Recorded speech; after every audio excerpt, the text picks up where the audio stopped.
My children, and welcome to Friday. We're back with some Dungeons and Dragons finally. We have one person who wasn't able to make it tonight.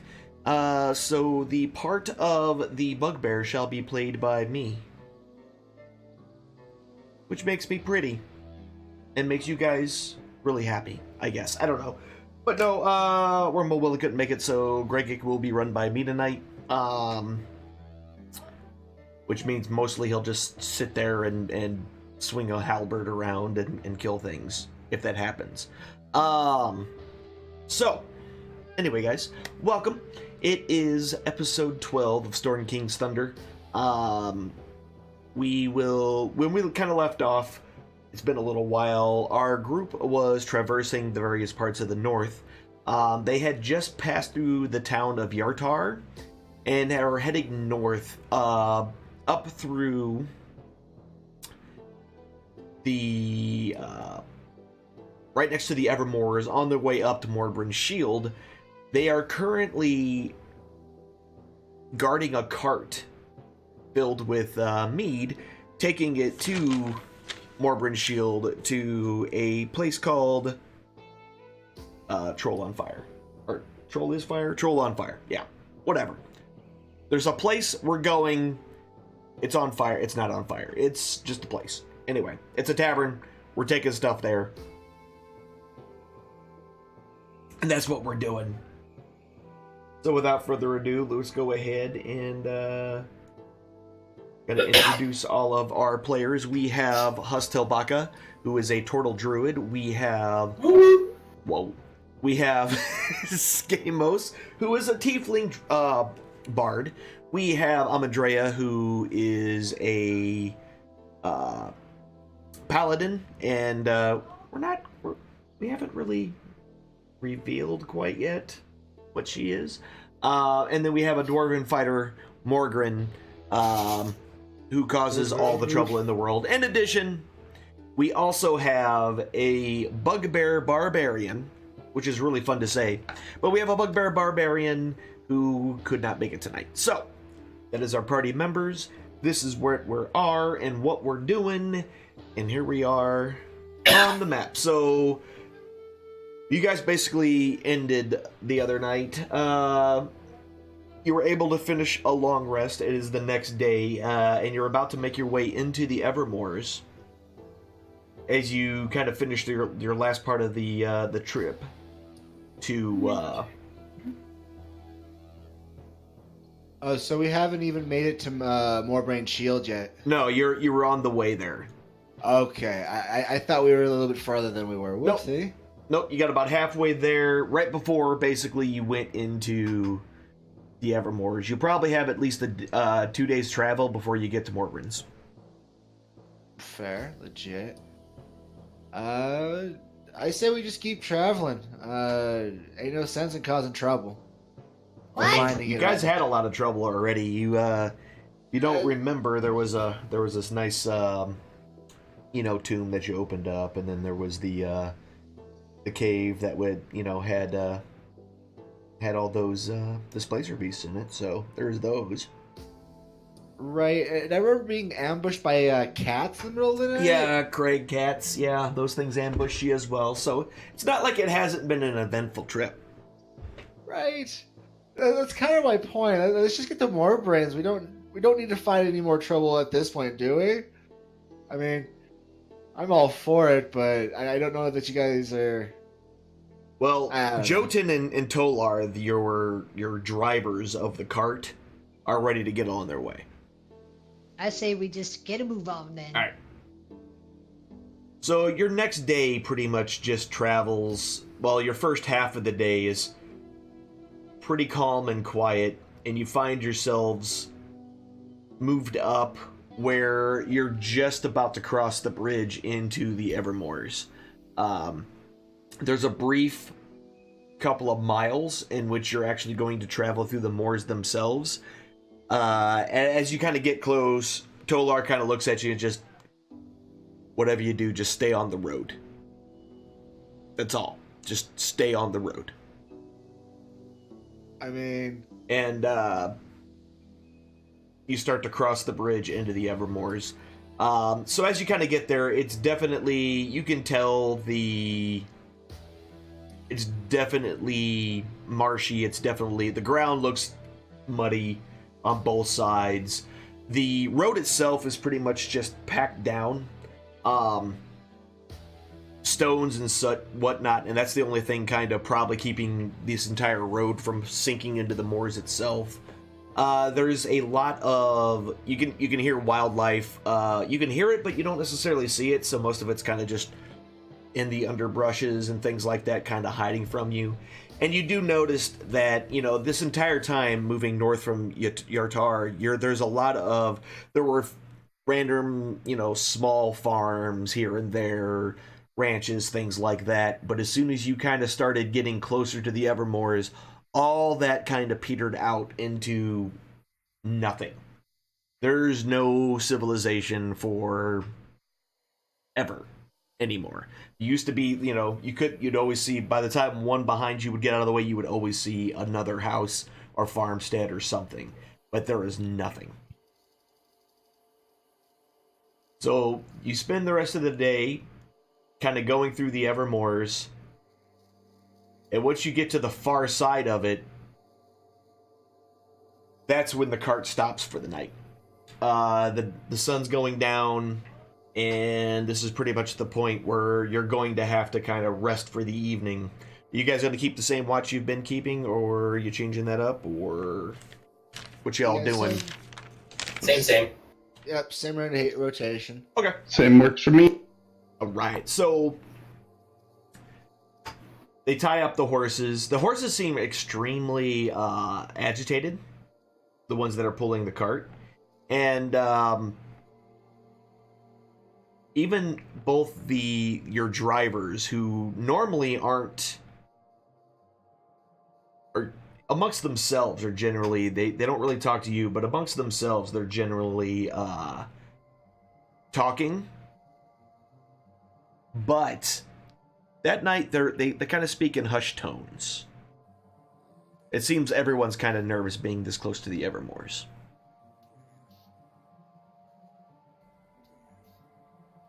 Right.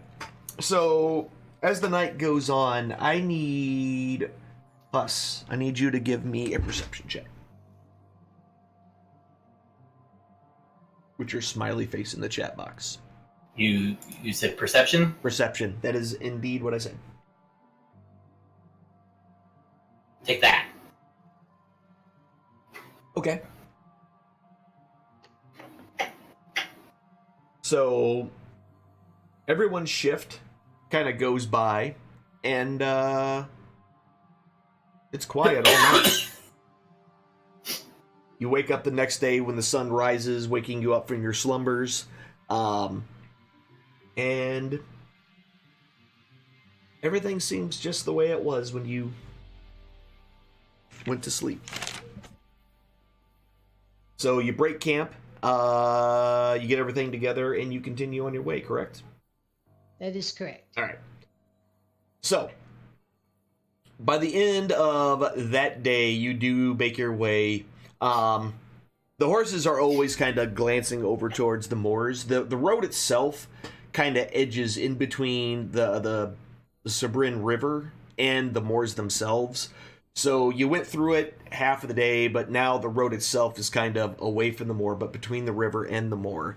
And the horses kind of been a little bit skittish all day. And yeah, but by the end of the night, you make your way up to Morbrin's Shield. So this is it's a village, so it's not huge, but it's okay size.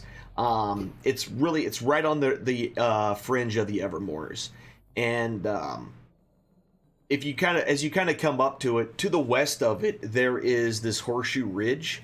So the west and south sides of this thing kind of have a ridge going around it, which kind of acts as its own rampart for this city, or for this village. At the northern end, there is a couple of... You can see a very large keep on the northern side as you kind of come up to it. It's big enough where you can see the keep. And on top of this keep, you can definitely see the silhouettes of a couple of catapults sitting on top. And the catapults themselves are aimed towards the moor.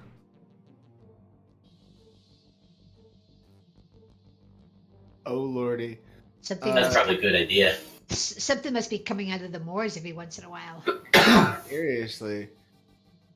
Yeah. Can I look for any kind of strange tracks on the ground to indicate what's been coming up towards this village and why the catapults? I mean, you're kind of on the road right now, coming up on this the southwest side into it. So where are you trying to look? Just right there on the road? Because the only thing you're really seeing on the road are cart tracks and people tracks. Yeah, as much as I want to delve into the Evermoors, I mean, those catapults are menacing. And, I retract. I'm trying to look for nothing more than that. And if I remember correctly, this is where we were supposed to bring the beer cart, right? Yes. With the Morbrins? Okay. Yeah, you're the Troll in Flames, which is the local inn, is where you're supposed to be taking it. Which actually isn't too difficult to find because it's the only two-story building in this place, outside of the keep itself. So it's probably the second biggest building here. And you could definitely tell as you get a little closer to it, because both of your cart drivers they don't even really stop. They just continue on into the city and make their way towards it. But you can definitely see the sign where it's a crudely drawn troll with fire just kind of wreathed around it as its sigil on its sign hanging out in front. So as you kind of get up to the front of it, you can hear, your normal noises that you would hear coming out of an inn after the workday essentially is done. There's definitely people in there talking, and with the occasional laugh. Follow the yellow extremely brick road. large laugh coming from the Follow the yellow outside. brick road. And Follow the yellow brick road. so while that's going on, the two drivers, both Tolar and Jotun, kind of say, just go inside and let them know we're going to be around back with the shipment. Okay. Alrighty. We'll Alright. go in and talk to the bartender. All right. So as soon as you walk in, you're kind of accosted with the smells that one expects to have when you enter an inn. The smell of various tobaccos, the smell of just various spirits, meads, just the all those body odor, all those smells that come to being in the Yeah. in an inn that you come to know and expect and love, even if begrudgingly. So, when you go in there, though, you do notice that over in one side, there looks to be some well-armed individuals kind of sitting in a corner, and everybody else has kind of given them a wide berth. I think I've just made new friends. You can kind of see one. He looks like he's probably the leader. He kind of is sitting in front, has his own table to himself. He has a large book in front of him that's currently open. You can't see the pages, but you can tell that the binding in the book itself looks to be black leather. Ooh. And he's got various. He's got about. You see about 6 other individuals that are just as well armed as he is, and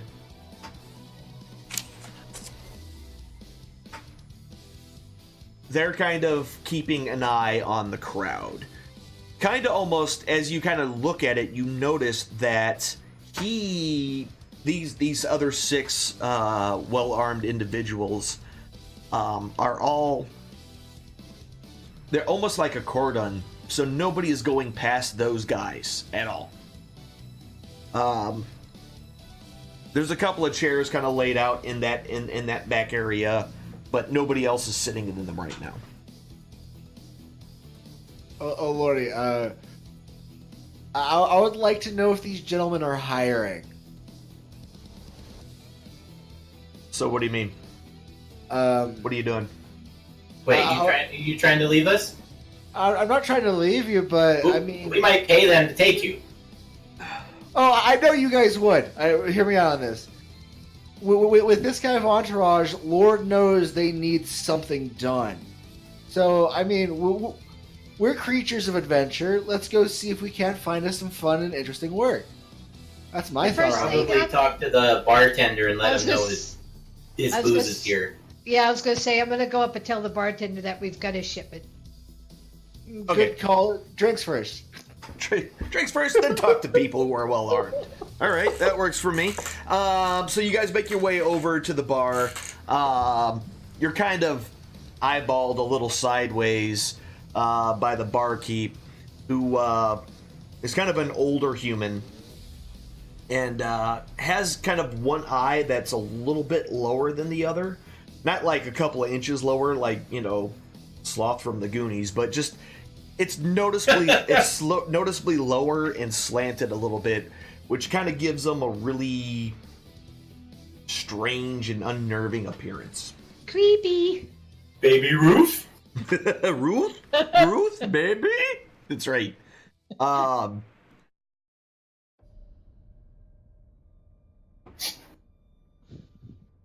So, Hey, Mr. Bartender, we have your beer shipment for you in the back of the inn. Beer shipment. What beer shipment? the meat shipment. We came from Barge Right Inn with some beer for you guys.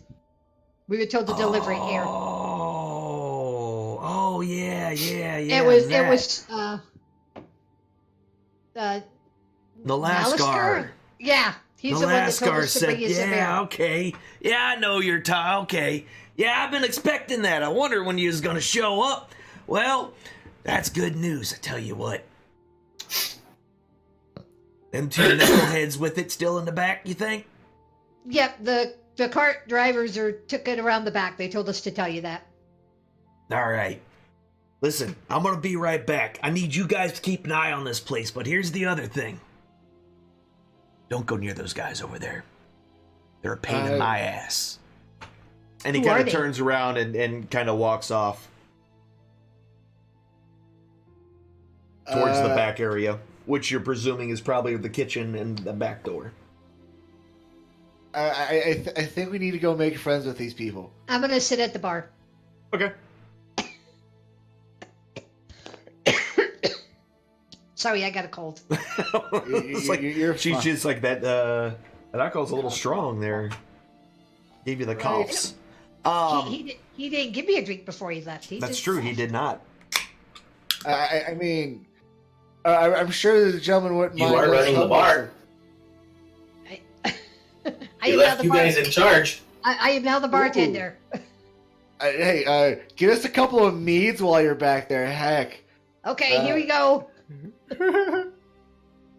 Did you actually go behind the bar? All right. He told us to Wait a keep an minute. eye out on it. He did say that. All right. All right. So about a couple minutes later, as our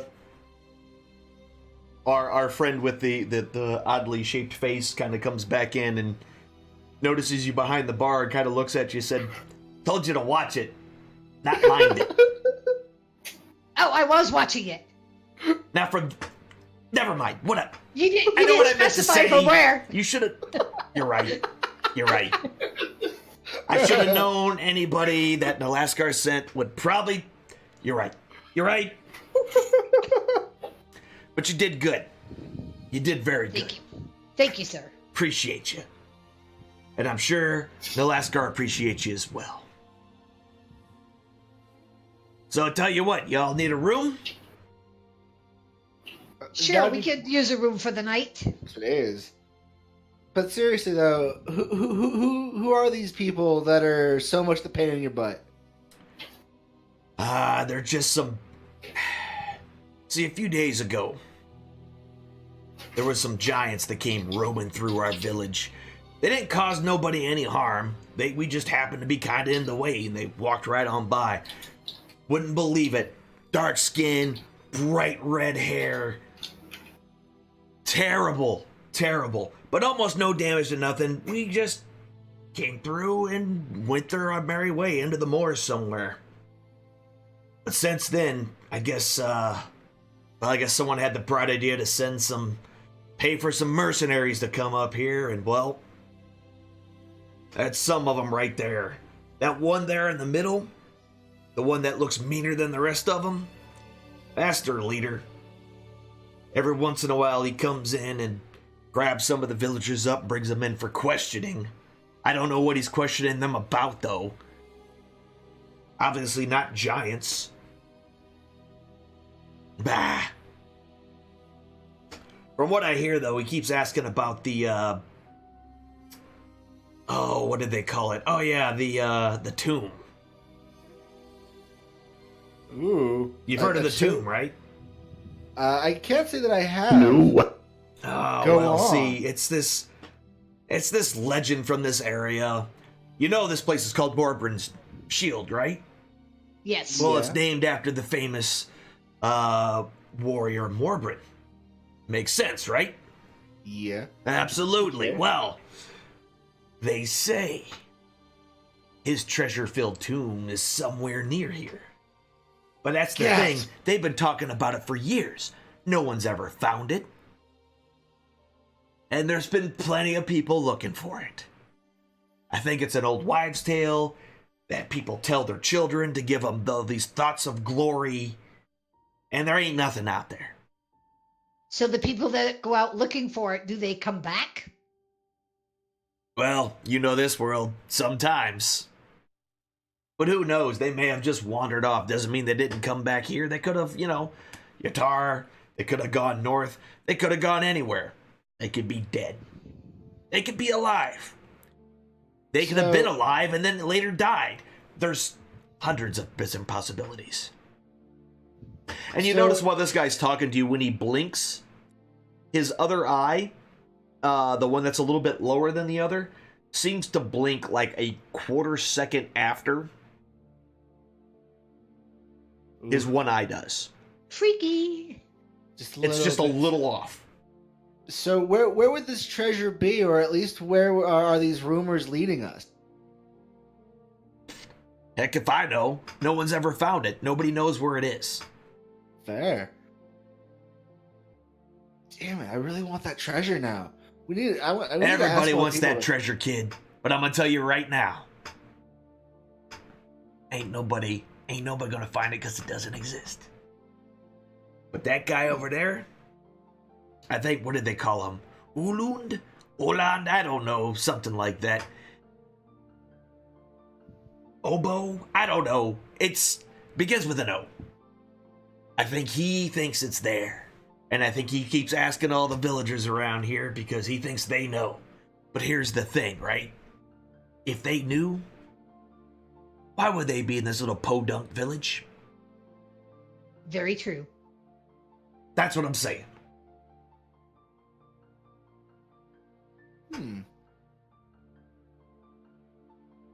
And without some sort of direction as to where it might be, you could look for it forever and not find it. Yup. Huh. Interesting. I say we ask our friends that are heavily armed if they know anything. Be friendly about it. Offer them drinks. See if we can't get their attention. I would like to neighborly call out to them. May I buy you gentlemen drinks? Kind of trying to get the big one's attention. Okay, so you yell that across the din of the inn, and everyone kind of just instantly gets quiet, like you sucked all the air out of the room just by raising your voice and yelling across the common area. And a couple I thought you were of going to the- say, and everybody raised their hand and says, "Yes, we'll take a drink." Yeah, everybody raises their hand. Who are you You talking said, "You about? gentlemen," you didn't Me? specify which gentleman.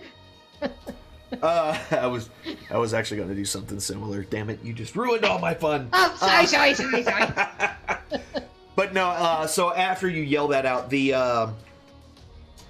a couple of the, for lack of a better term, border ones kind of give you a dirty look, and you notice that one of the dwarven folks of this group kind of raises his eyebrow at you and just kind of shakes his head like, oh god. Fine, too good for my drink. Shit. These goons. So as you as they're kind of the you notice that the one that's sitting on the table just kind of looking at you, and he's tapping his fingers a little bit,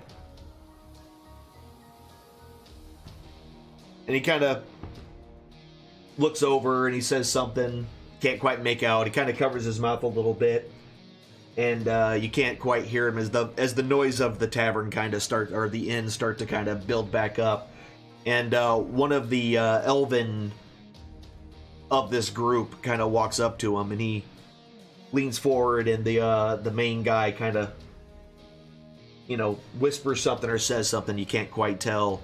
And he kind of looks over in y'all's general direction and kind of just lifts his head up a little bit, and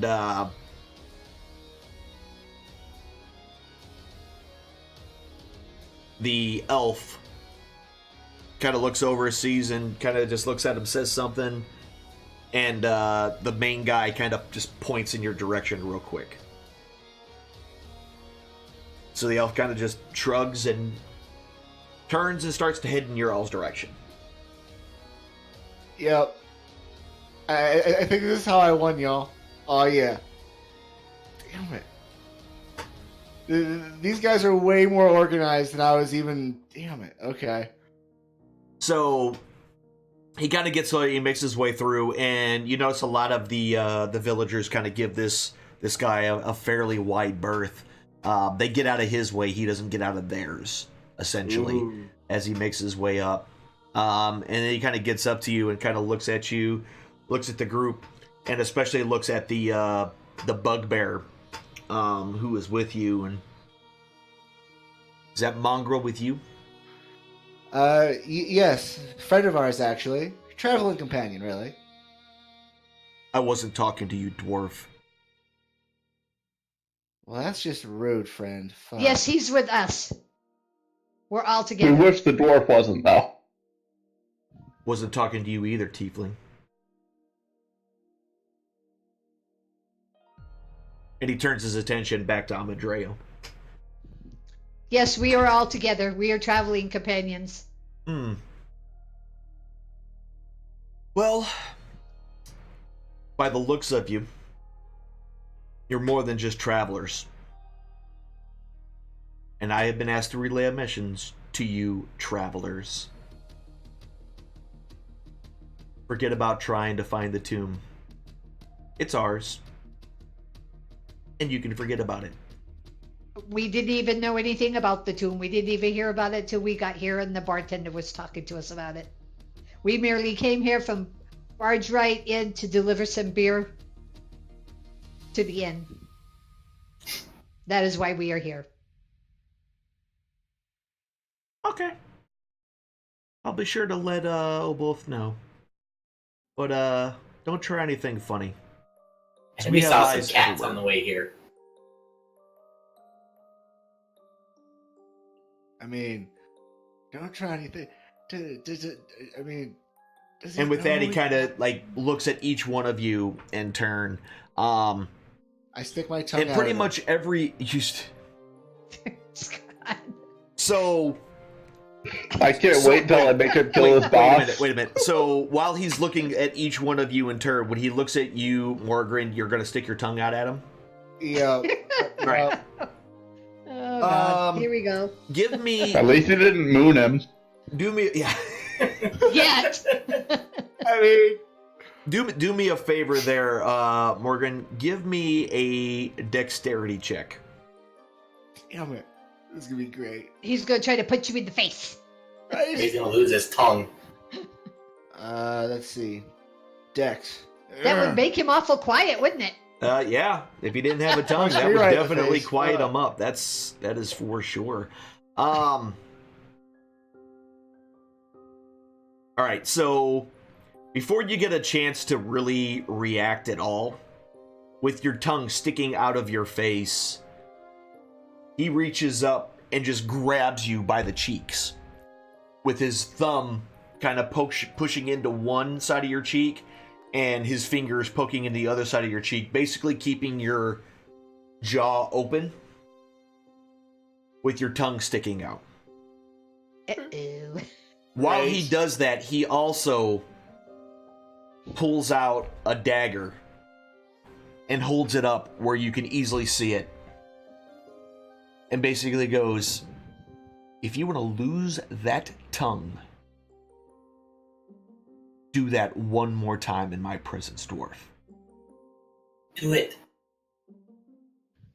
We have no time for the likes of you. And he yet lets here you go. are. Oh god. And when he lets go, he kind of pushes back on your face, so like he like just pushes back on it. And your cheeks kind of sting a little bit. He had a pretty good grip on your face when he did it and kind of shoved you back. And then he turns around and heads back towards his group. Okay. I would like to figure out where this man sleeps.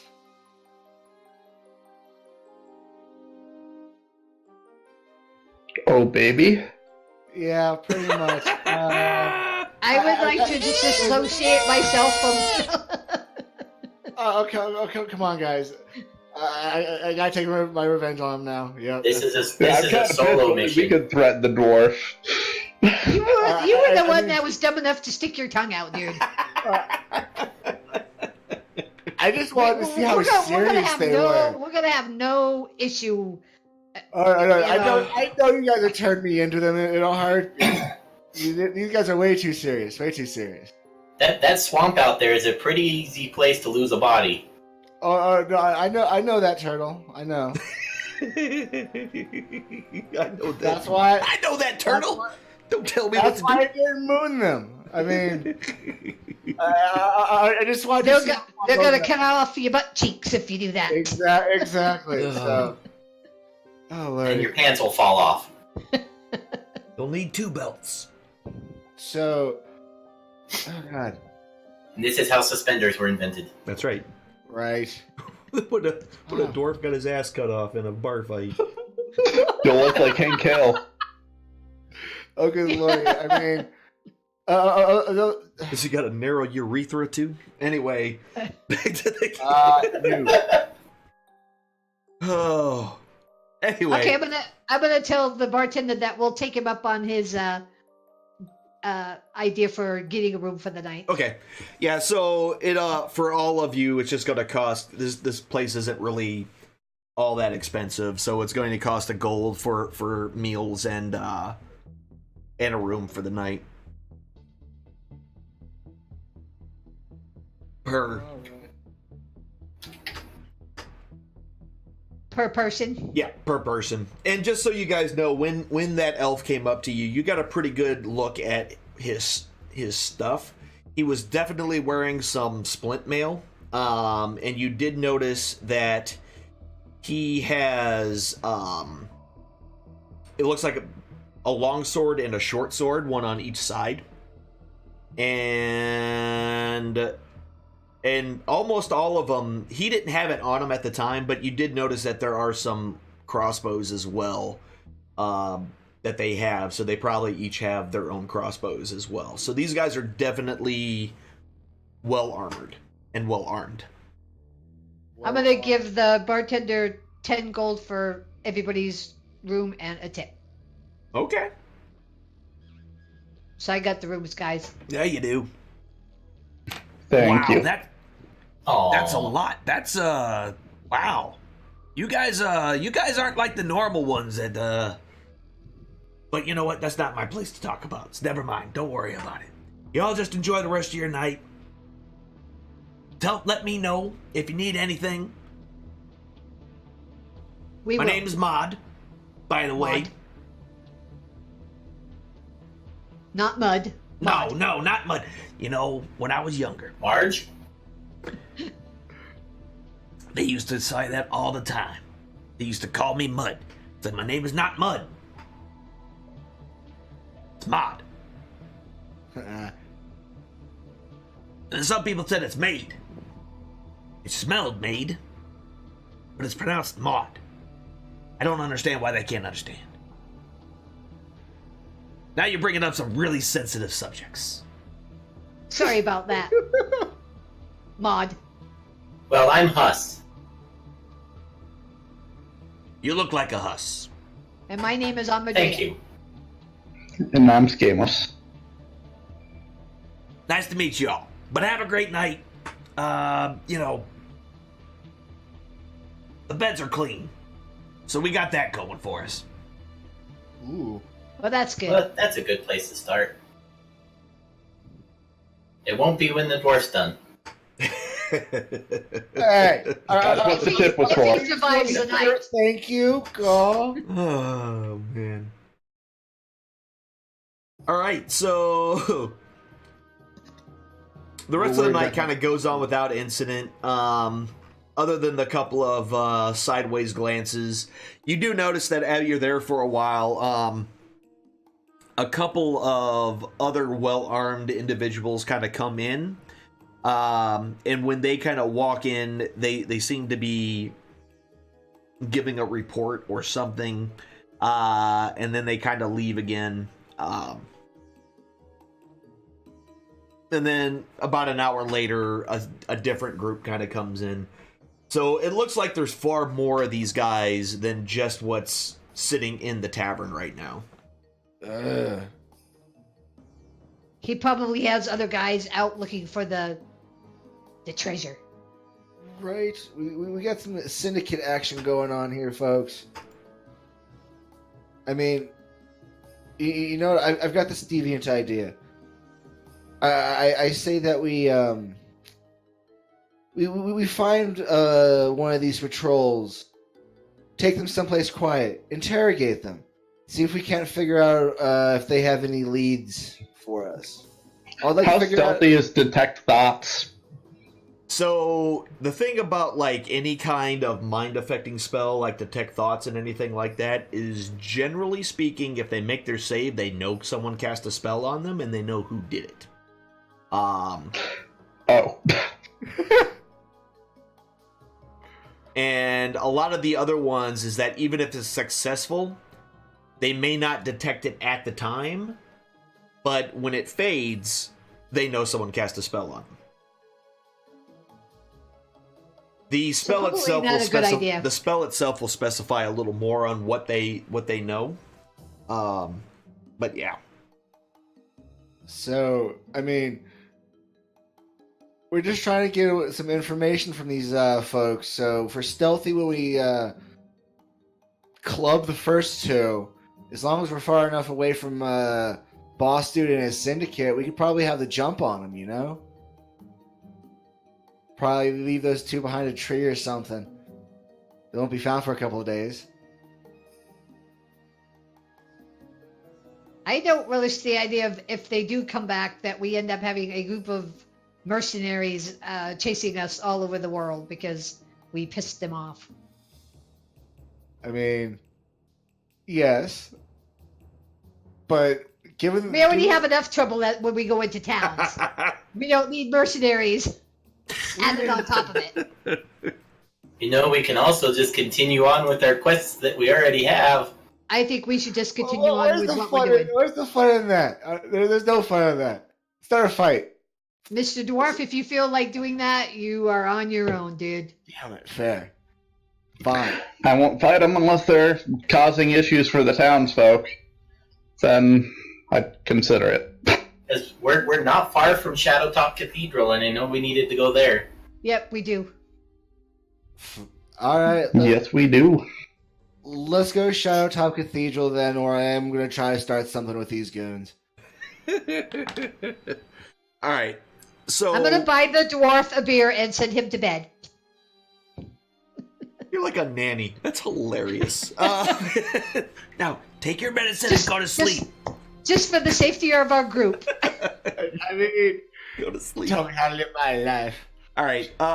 So the rest of the night kind of goes on without any kind of issues, and you guys retire for the evening. I'm assuming What was that? you're retiring for the evening. I'm assuming. Oh, yes. Yes. Yep. I am before the dwarf gets us killed. Got it. All right. Yep. No, absolutely. Got it. Okay. So yeah, you're easily you spend the rest of the night. The rest of the night goes on without a problem. There's not any issues. You wake up the next day, and what you doing? Guessing our cart and our drivers are probably going back to barge right in now, right? Well, So now we're on foot. I mean, you haven't seen them yet this morning. Oh, okay. So what's the plan, guys? Are we gonna try to walk, or are we gonna try to hire someone maybe to take us to? Did we Well, think let's we see get if- paid for let's see helping if- those guys out? Let's see if they're all good heading back. If they are, they can drop us off at the Yarder Yartoss. Sauce place. Yeah, tartar sauce, and then we can head up, Yeah. Go to the city of Tartar. and then head down Evermore Way to Oh. towards Shadowkeep or Shadowtop. Yes. Okay. So I guess that's our plan. Okay. See if we could get a ride back to Yartar. Tartar sauce place. That place. All right. So you spend a little time looking for them. You haven't seen them around. They're not in the. They are not in the inn. Anyway. Let's ask Droopy Eye. Droopy Eye must work the late Maybe. shift or something, because he's not there right this second either. There's actually somebody else. It's actually a female dwarf behind the bar this morning. Ooh.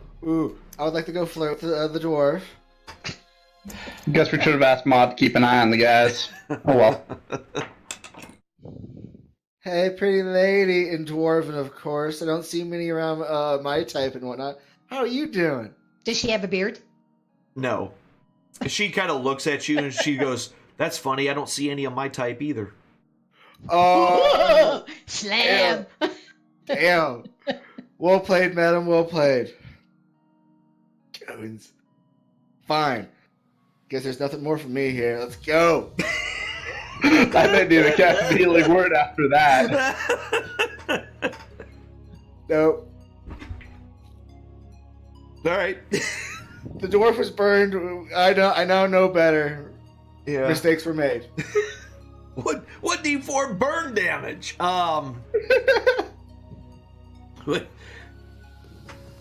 So she goes back to it. Goes back to doing what she was doing, cleaning up and things. That one does first thing in the morning when you work in an inn. So what are you guys doing? I'm gonna go see if there's maybe like a stable or something where they might have like undid the horses and see if the cart and stuff is still even in town. So you go behind the place. The cart's already gone. So I don't know if it was. You're not sure if it was left there overnight or not, but it's definitely not there now. There doesn't seem there. I mean, there are various stables, but there doesn't seem to be like a central stable area, if you will. So there's not like a big one. There's just various small ones for people's like personal horses and things like that. And there's no other inn where they could have gone to in town? Nope, just the one. We got left, y'all. Just outright left. That is just so rude. Pay them good money, and what do? They just leave. Oh, busy. Well, we didn't pay them. They should have paid us. We're the ones who did stuff for. Right. Yeah, we were asked to escort that ship. Oh yeah, that's right too. I was thinking it was the same guys that we had before, but they were different guys. No, we No, that sent was them Caleb with the before family. that year, but yeah. And Yeah. then the family. Okay. Well, should we go see if we can like find someone to hire to take us back to Yartar? Or are we gonna just try? I don't relish the thought of walking through the Evermoors personally down that road. Right. I would say that our best choice is probably to walk the road. Like all the way up and around? Well, let's not cut through the swamp. We were warned not to go into it. But then again, I don't know. It still seems like a horrible idea. Swamps do eat people. Yeah, I don't want to go through the Evermoors. Swamps eat people. So, actually, no, here's what I'm thinking. Let's take the road south till that bend. I'm assuming near Flint Rock is like a mountain and not swamp. I'm assuming. Like Yeah, it's very not so much mountain, but it's definitely big hills. I'm gonna go back in and ask the lady barkeeper if she knows of anyone we could hire to take us back to Yartar. She kind of, after you ask the question, she kind of scoffs. It's like, in this little crap hole, good luck. We're not that Okay, well, important. Okay, well, thank you anyways. Yeah, no worries. Well, guys, what should we do? Let's walk until we get to those hills, and walk cattywampus until we get to the road on our way to Shadow Top Cathedral. I want to see about hitting Flint Rock, if we can. Like, we're going to take the road until we get to not Swamp, relatively. But I want to see what's up with Flint Rock, if y'all don't mind. Since we kind of, like, have to cut through there. Has your we thoughts? could ask the dwarf what Flint Rock even is. And see if that's even worth going to. Since they live next to it, they probably kind of know. Well, on our way, good sir. On our way. Alright, we can ask them. I was hoping to be surprised, but, I mean... I would like to ask the bartender, hey, do you know anything about Flint Rock? I'm kind of curious. I mean, what do you mean? Is it just another village along the... or... That ain't no village. That's some holy site for some barbarians. See, holy site for barbarians. I dare say our barbarian would love to go to someplace like that. Not really. Yeah. I didn't know. I didn't know. Here, I'm out of ideas. Cuz, any thoughts? I think maybe we should just start walking. It'll do us some good. Start walking down south towards Yartar? Yeah. Might as well.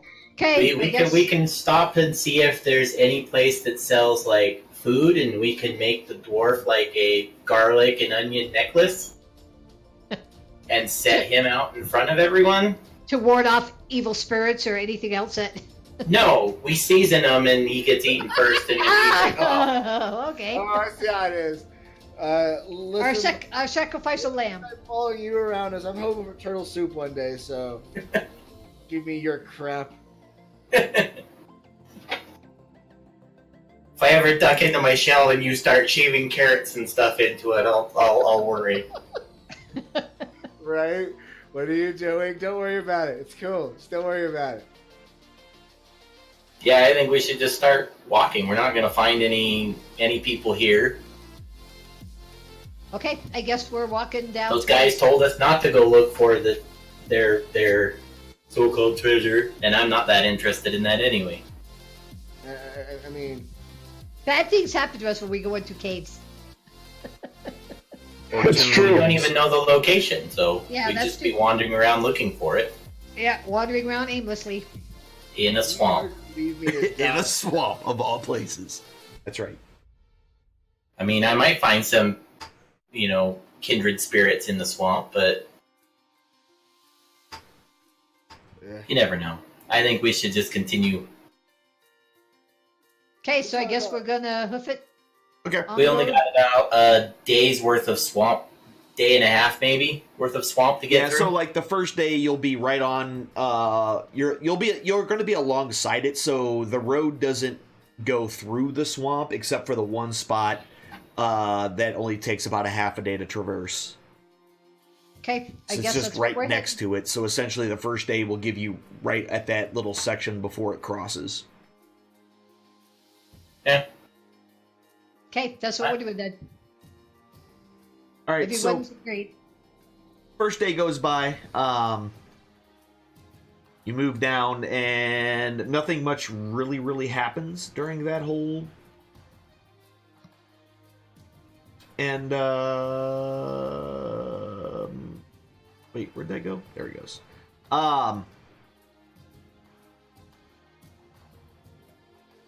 So as you're kind, well, that's the end of the first day. So you're able to kind of sit. You can hear the song of the frogs and things like that in the moors.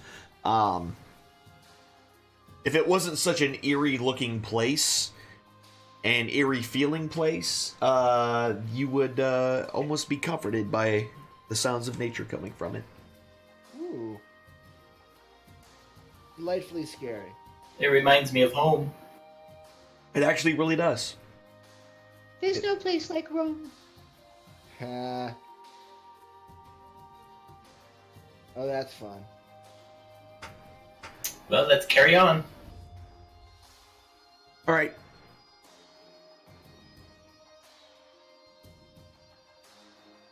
So as you're starting to make your way across, you kind of as you got about halfway through the swamp area, you kind of hear some sort of racket going up north, over a kind of this. Can't quite see it through the gross looking trees and things like that are there in the moors, but you can definitely hear something kind of coming from the northeast there. How close are we to relative dry land, as it were? I mean, you can continue. You can kind of from where you're at right now. You can see the bridge and the river. Well, you can see the river. For sure, so you're not too far. Cool. Because once you cross the river, you'll be back on more solid ground. I say we Uh, just keep going. Let's keep moving, but can we make anything out, or are we just hearing this racket? It sounds a little bit like hard labor. Like grunts and you can kind of hear every once in a while you hear a voice that you can kind of almost make out, but you can't. It's a little too distant, but it sounds very deep, and it sounds It could be those something- pesky giants. something like that a little bit. I'm thinking we find ourselves someplace to hide and let this patrol pass us. I'm curious to see what it is. Because I worry that we're going to be flanked by the rear by something that's moving faster than us. So it's coming from behind. The noise Northeast? itself is coming from the north east of you guys. So somewhere in the moors, deeper into the moors, you're kind of halfway. So you're on that road that's going through the Evermoors itself, and deeper in, you can hear some noises. I say we just keep going. Seriously, let's not My get ourselves guess in trouble. it might be those people looking for the treasure or something. It could be, or it could be those pesky giants that went through the moors. Wait, treasure? Let's go figure this out. So, I'm not going in the moors. I think we have enough axes to figure this out, folks. Come on. It's a trap. Damn it. Orgrin and Skamos, give me perception checks. Okay. Oh, big money, big money. No whammies, no whammies, no whammies. Perception? Oh, sorry. I guess I understood a giant say, hurry up. Sorry, hold on. Oh! That's definitely a whammy. All right, so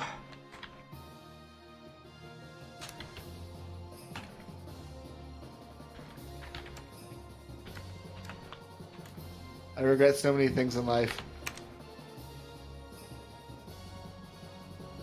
you kind of hear that, but you hear it in that kind of deep, booming voice, even though it's kind of off in the distance. And it's Ooh. definitely in giant. Interesting. Right. I'm assuming I'm allowed to tell people what I heard. I mean, yeah. Okay. You're That's the, what I only, you're figured. the only one that understood what was said. You're the only one that heard it. Keep it secret. Keep I it mean, safe. you don't can have keep to it tell secret us. if you want. Is it secret? Is it safe? I don't think they're coming towards us. Well, Okay, I'm I say here. I say we keep going then. Are they pooping?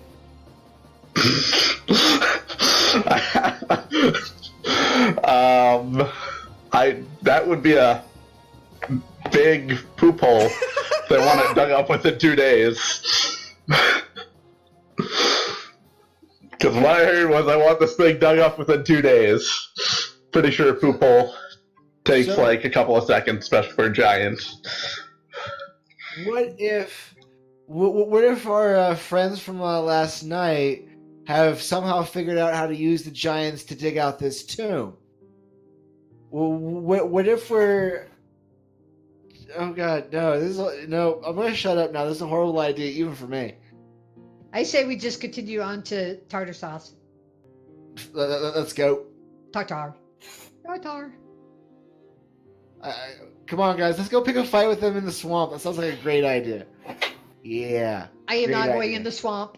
Damn it. I Yeah. am going to continue on my way. If anyone decides to follow me, that's fine. Right. Let's go, Tartar. All right, so the rest of your day kind of goes by pretty uneventful, and you kind of stop for the night. right on this side, where you had your little encounter with the ghostly apparition. Oh, I must have missed that. Yeah, that was when. No, you were here, weren't you? Yeah, for the... The bugbear was the only one that wasn't here that day. I thought he was here for that one too. No, he wasn't. No, he wasn't. He stayed at the car. Yeah. Yep. Oh, It was when we, the went elf into with the slit throat. when we went into the tomb? Is that what you're Where talking we, about? where we fought the... Displacer beasts. Yeah, the displacer. Yeah, okay. beast. Oh, okay, yeah, okay. And basically avenged the ghost that came to visit Yeah. you. Yep. Yeah. Okay. Yeah, So, take shifts. same shifts as always. Yep. That night goes by without a problem at all. And matter of fact, the next 2 days go by without a hitch, and you find yourselves back in Yartar. As you kind of make your way back in through Yatar, whatever you want to call it, you're kind of... People seem to recognize you from before, which is kind of a little bit weird, because this is kind of the first time you've really gone back to a place you've been to before. People kind of recognize you a little bit, it seems anyway. And while you're there, you're actually approached by someone. Ooh. And they have with them a package. Nice. And as you he walks up to you, and Is it kittens? I hope it's kittens. it's a box of kittens. No, it's it's the open up. Sorry, I'm opening things so I can read this. So essentially, when you get it, it has a couple of things in it. There is a bottle of wine, a chunk of cheese, and a letter. Now, the Dibs on letter... cheese. What's that? Dibs on the cheese. I'm taking the cheese. It's my cheese. You can't have Hey, the cheese. we'll share the cheese and the wine. We'll have some cheese and wine. I want to know what the letter says. All right, so... Oops, close that.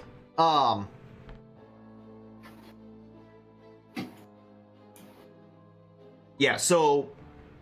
While you're there... I gotta open this up. I don't know why this is not opening.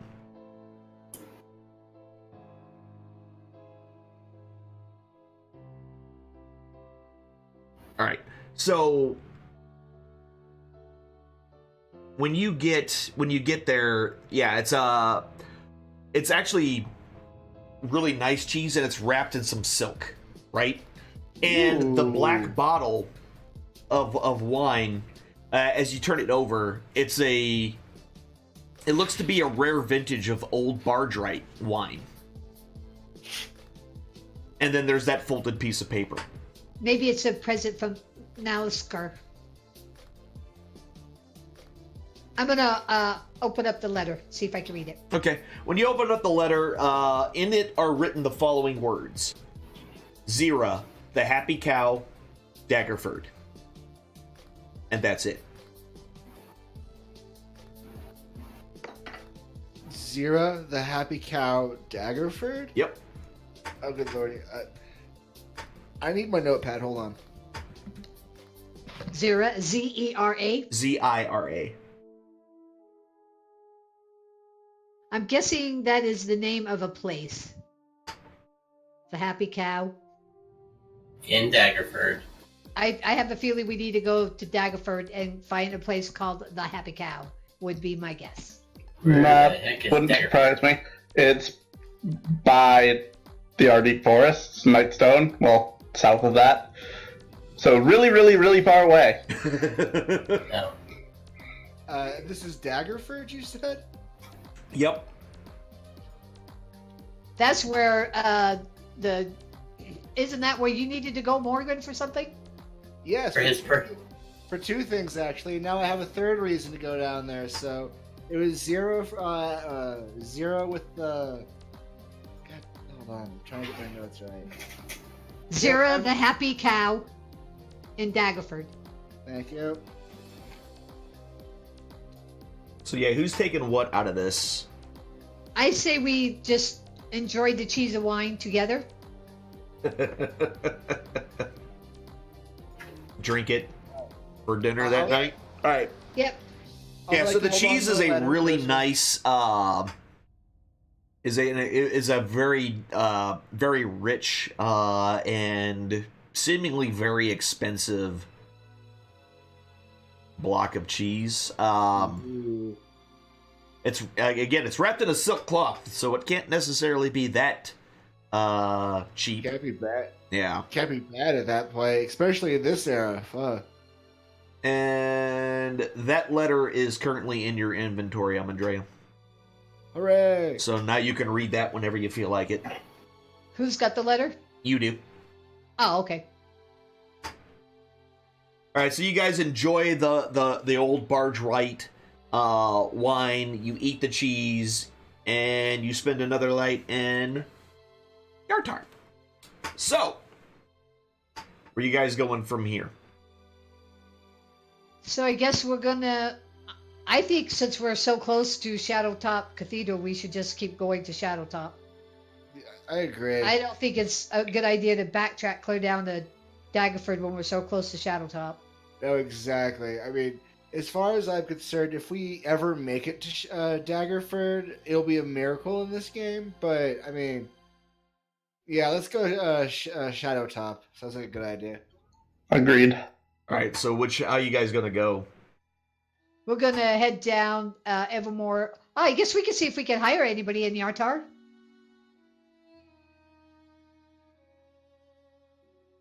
Or do you guys just want to walk? It almost seemed like a hassle to have a larger group, more things to worry about. I'd almost say let's walk. I mean, Let's walk it. It won't take that long. Okay, I guess we're walking. But before we leave, I want to buy the largest bottle of their finest sauce. The largest bottle of their finest sauce. I don't even know what that means. And maybe some fish and chips. Oh, you know. And some fish and chips. that's great. It's terrible. That's great. I'm the only one allowed to make terrible puns. What are you all doing? It's Uh, my job. Sorry, Have you not been Alan. to us yet? Puns are communal, sir. Oh. All right. Okay, I guess we're walking to Shadowtop Cathedral All right. via So Evermore Way. got it. So heading towards Calling Horns then. Yep. Can we follow the river instead of following the road? I say we stay on the road. Yeah, those bandits though. Fair. I mean, yeah. On the road again. Does the river go that way? Essentially, the river ends right there. or Yeah, it looks like starts. it goes right by Shadowtop. Right. I don't know if it flows that way or if it's flowing out the opposite It's direction. oh yeah, it's flowing the opposite direction. It's flowing. Okay. Yeah. Like, The at you'll us. be going upriver. Well, I think he was talking about just walking along the river. No. rather than- Yeah, we're walking along the river, but Yeah, if it's- that's what he was talking about. Yeah, Not I taking- wasn't.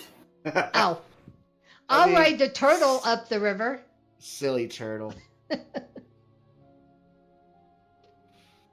Screw it. Let's take the road. It'll probably be an easier trek if we're going uphill. Both ways. Yep, exactly.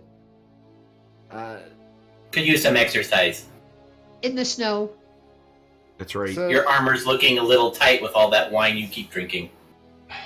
Gotta work off that cheese. hey, y'all. I Yeah. was the one fawning over Oh. that cheese. That was our paladin. Thank you. But you're right. It was mostly just an excuse to drink wine, though. So. I do like to drink. I mean, All right, let's walk the river then. Let's see if we can find some trouble. I'm in for that. All right. I can dig it. So you guys walking along the river and not taking the road. mean, I say the road, but that's what I'm saying. I but- said the road too. Come on, Huss. Y'all gotta tell me where the heck you're going. No, I'm fine with the road. I was just curious if the stream ran that way and we could get something to go down the stream. Yeah, no. That's all I was asking. I say we stick to the road. Road's fine by me.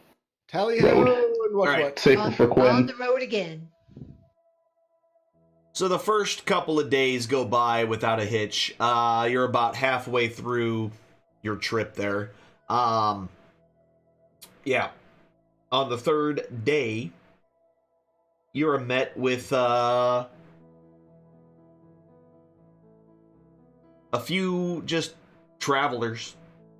They just look to seem like common folk, just kind of walking from calling horns, or at least from that direction, anyway. Ooh. Wave at them, Gregor. Remember to wave. Wave and smile. You gotta scare the common folk. Come on, Gregor. Scare the common folk. Horrible. They kind of just give you guys wide berth. Kind of don't really make eye contact or anything.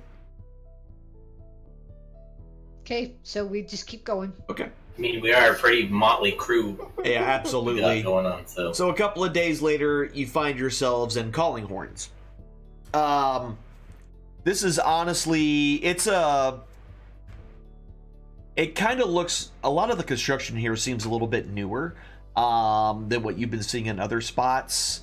And so there's a lot of, it's basically a small village, and this village itself is kind of, there's the Evermore Way that you're currently on, and then there's the road coming up from the south as well. So there's basically these three roads kind of meet together. There is what's interesting is that where these roads meet, there is a cairn of what looks to be orc skulls kind of at the intersection, which is a little weird, but there it is. It's kind of, it's been there for a while. It's covered with lichen, and yeah, So Little it's just weird. a big pile. it's a big pile of orc skulls. Yeah, Orc that's been skulls? sitting there for a while, right at the intersection of those two roads. Now, the village itself, there's a lot of small log cottages. The rooftops are all like bark shingles, and Nice little town. yeah, and there is an inn, which is a kind of a really large field house type structure. You can see some stables joined to it as you kind of get closer to it. And there's some nice old trees kind of around it. It looks like it's been there for longer than the rest of the village has. It looks like a more weathered, but still sturdy looking place. Fancy. And what time of day is it now? You've gotten there about the same time, so it's late afternoon, early evening. Shall we go see if we could get some rooms in the inn? Yeah, good place for it. Works for me. I also see if anybody knows what's the best route to get to Shadowtop. Yep. We could also ask about those weird orc skull. Yeah, that does definitely seem weird. Good question. All right, so you're going into the Inn. inn. Yep. All right, so the inn itself is basically kind of it's a little different from a lot of the other ones. It has almost I wouldn't call it a military feel, but it's definitely more militant than other inns that you've experienced, but not like a barracks. So it's a little things are a little too neat sometimes, a little too orderly. Scary. I think I would have better chances of surviving not in the inn. All right. So as you kind of you go in, there's a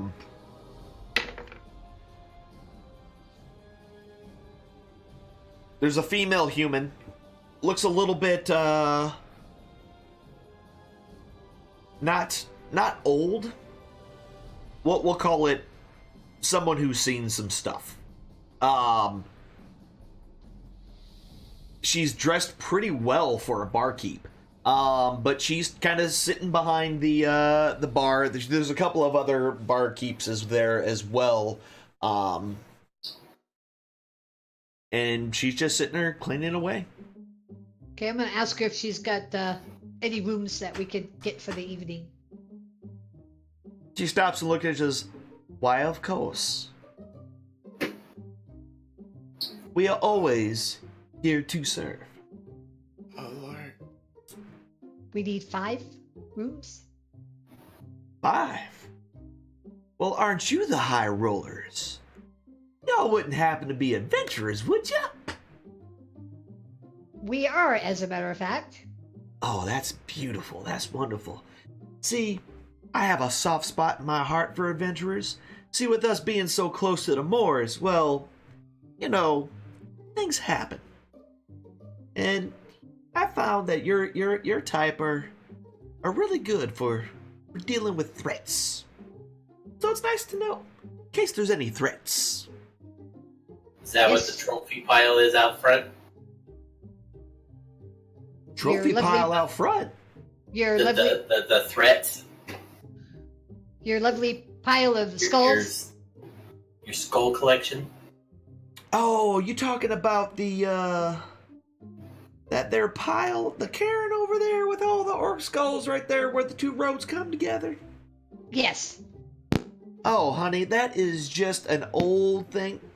Long time ago, there was a horde of orc that tried to run this little place over, and well, we killed everybody, and well, we decided to commemorate it. Way just to leave it defend in their yourselves. Like I said, trophies. So yeah, it's been there for years. We just keep it there as a nice little reminder of how tough we can be if we need to, and reminder to everything else that maybe we aren't the folks that they need to be messing with. And she kind of winks whenever she says that. Doomed. Doomed. I like her. She's got sass. I definitely wouldn't mind messing with her. No. Gamo's gonna get his brown chicken brown cow on. Oh god, the bard always trying to sleep with everyone. Get back, son. I gotta Get think back. we're older ladies and mannequins, okay? Apparently, because Yeah. you've had both. Good job, buddy. Correct. All right, so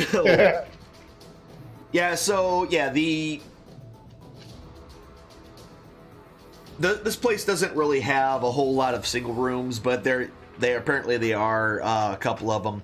They're going to be 3 gold since you want single rooms.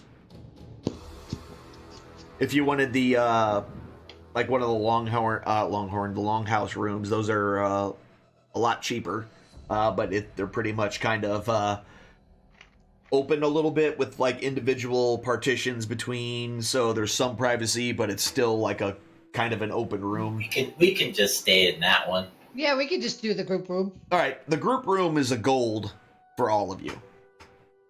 Okay. I got gold on that. No, it's 1 gold for all of you. Yep. I got the group. I got gold on that. Okay, you're paying for it. You got the paladin paying like 10 gold, and then it's like I got this one. I got the guys." one. I got the one. You know, Paying this 1 gold. All right.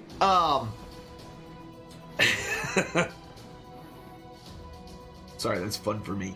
Anyway,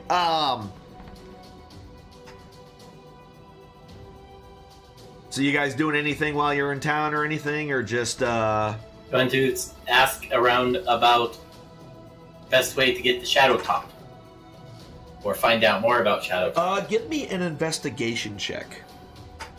Okay. Investigation. Investigation. Kapow. Ooh. All right, so as far as getting to, after a little while, you're able to kind of, a lot of people kind of look at you like, why would you want to go there? But you're finally kind of, once they kind of get a good look at you and they realize that you're a druid, they kind of like, oh, okay, they kind of, like, they get it. Suddenly kind of pops up on their face. They're like, well, honestly, the easiest way is, well, probably just to head down over to the hold and go follow the river straight up. That way you don't have to worry about getting lost in the woods all that much. That makes sense. Thanks. Yeah, no worries. Hey guys, we just follow the river. We'll be good. Just follow the river. Works for me. All right. How we just follow the river from the start? You may have run into way more terrible things. I mean, are we truly opposed to that anymore? I mean, we seem pretty successful. Just remember, there's always something bigger. Yep. Also, remember Or slimier.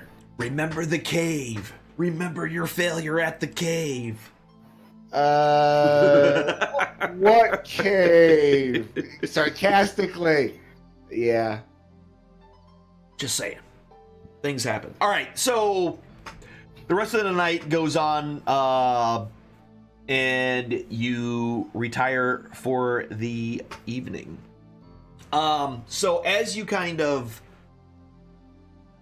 you're at some point, you're not entirely sure how long you guys were asleep, but you start hearing,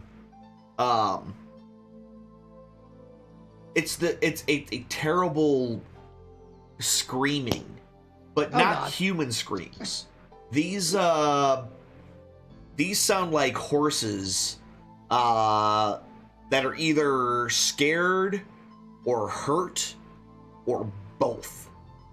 Or being eaten. Probably by giants. We gotta go figure it out. Seriously. Let's go protect the horses. If it's horses, we gotta go protect them. Seriously. All right, so I'm going. all right, so you guys start getting your stuff on as you're getting your crap together to go out. You're kind of hearing some movement. Apparently, other people have also heard of it. As you guys get outside, you can see that Tamlin, the woman you were talking to before, is already outside, kind of standing there with a... and basically, her she's actually well armored. She's wearing a breastplate, and she has a rapier in her hand, kind of looking towards the stables. You can kind of see from here with the torches and things that are still around, there are kind of well, what's the best way to put it this way? The front door seems to have been ripped off of the stable. And inside you can start hearing a little bit of growling, as well as that same kind of screaming noise. Suddenly one of the screams kind of gets cut short, just and just stops. You can still hear kind of it's less screaming and more just not even worried. I can't call it worried, but very stressed out horses kind of huffing, and you can hear them rustling around, and they're pushing against the walls of their confinements It seems like they're still trying to get out or get away. But the horrible screaming noise has kind of stopped, but it was replaced with what sounds like crunching. I would like to investigate this. I'm gonna head towards the stables too. Absolutely. I'm gonna run. Absolutely. All right. So as you guys get closer to the stables, what you see are actually. Are you guys just running straight up there? Is that what we're doing? I am. Okay. Yeah. Screw it. Might as well. All right. So as you guys kind of go up, you notice in one of the stalls are two large creatures. These creatures are very gangly. They have really, really long limbs. Skin is green. And they just look absolutely terrible. Stringy black hair, kind of hunched over a horse corpse, and they're just chowing down on this thing, obviously already dead.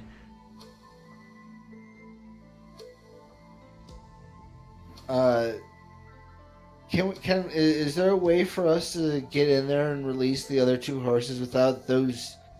It's more than two horses. This is a pretty big stable. So Lord. they basically kind of went to the first stall directly from the door and started chewing on the first thing that they saw, essentially.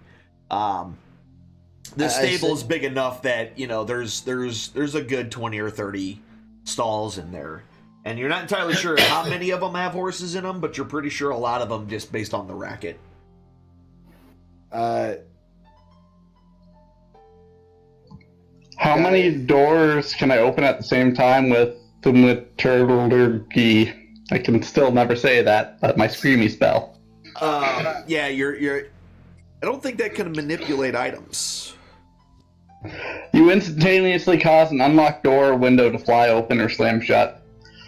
I'm assuming it's only one at a time or per cast. But it's unlocked. So we only those see two stalls would be creatures. locked. all the stalls have latches on them. So So we only see two creatures. yes, Let's you only just- see two hovered over this thing, and kind of Let's while just you're jack these things up. while Call you're it good. while you're taking in this look, one of them stops and starts sniffing the air. We need to take them out now before they And get any more horses. Yeah. Yep. Agreed. It More. kind of looks in y'all's general direction after it kind of follows its sniffing and sees all of you and lets out a blood-curdling scream. Moonbeam attack now! Hey, everybody. Roll Yay. initiative. I scream at the puppy back. Rawr. That totally didn't even roll. It just dropped on 4. Ooh. I'm always last anyway. That's you know what? For as a turtle, yeah, it's been actually very, very amusing how that's happened.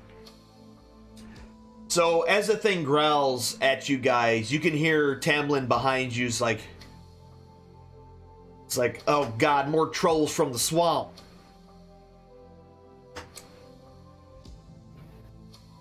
Got this. And there you go. So, guys, I don't have a battle map for this, so we are going to just pull up my generic battle map that I have. I didn't have time to prep like I would always like to do here, so... Yeah, you can draw a big square on there for a barn and call it good. Or just do what I normally do with you guys and just, And throw us into Golden Fields again. throw you into the Golden Fields map. Totally legit. Absolutely correct.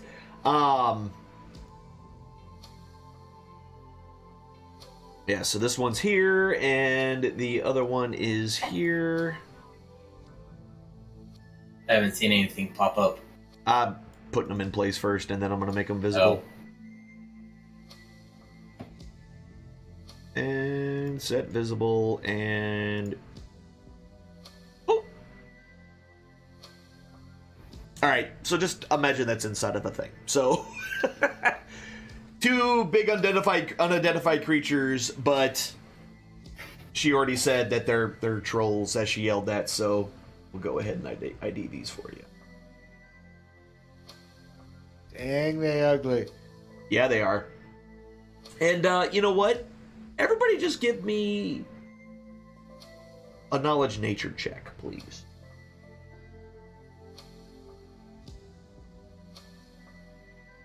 Nature? Yeah.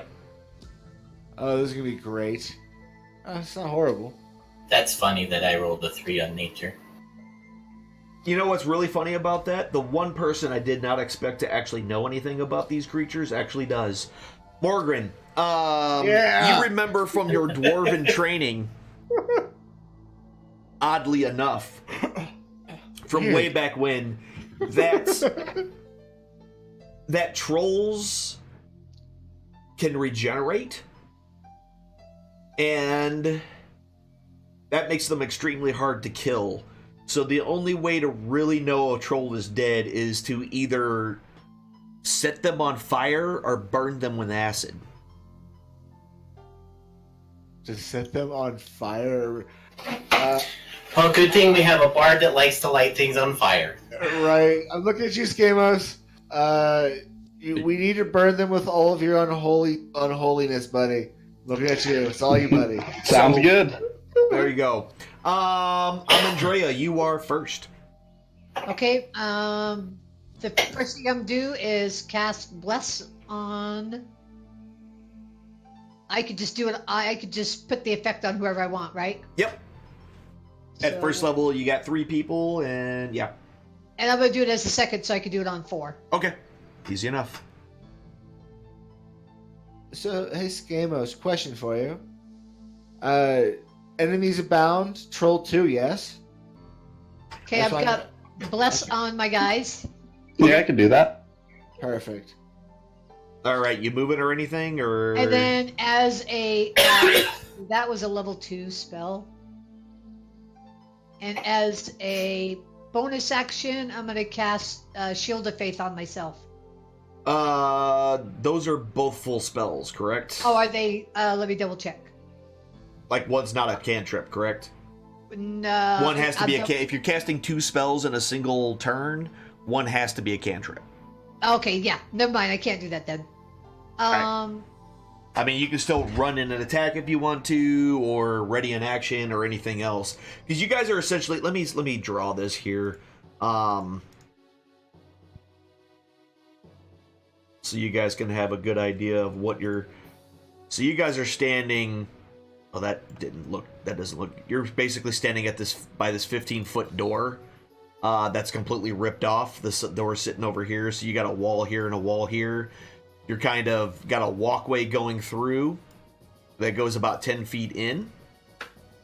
And you've got about a 20-foot opening in the middle. And then directly across from that is where these stalls are here. And they're currently hunched over a dead horse that they pulled out of one of these stalls right here. So they're close enough. I can move in here and attack. Yes, if that's what you wanted at to the do. same time. Yep. Okay, that's what I'll do. Since Bless is a bonus action, correct? Yes. Yep. Oh no, it's not. Sorry. It's not. All right, then no, you Bless wouldn't be is able to not attack. a bonus action. I thought it was. So the other one was, yeah. So No, it's an action, not just a bonus full action. Gotcha. All right, yeah. So full action there. So yeah, you won't be able Okay, to that's- attack, but you can move in. I'll get my sword and or Just my ready to go. sword ready to go. Yeah. Got it. Okay. All right, Amadrea, you are Morgren. Let's see. Go kill, destroy. Right. Jack it all up. 1, 2, 3, 4, 5.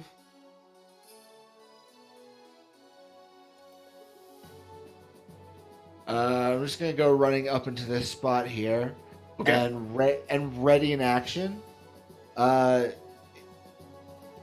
If either of these two gets close enough for me to make a swipe at him, I'm gonna make a swipe at him. Okay. Easy enough.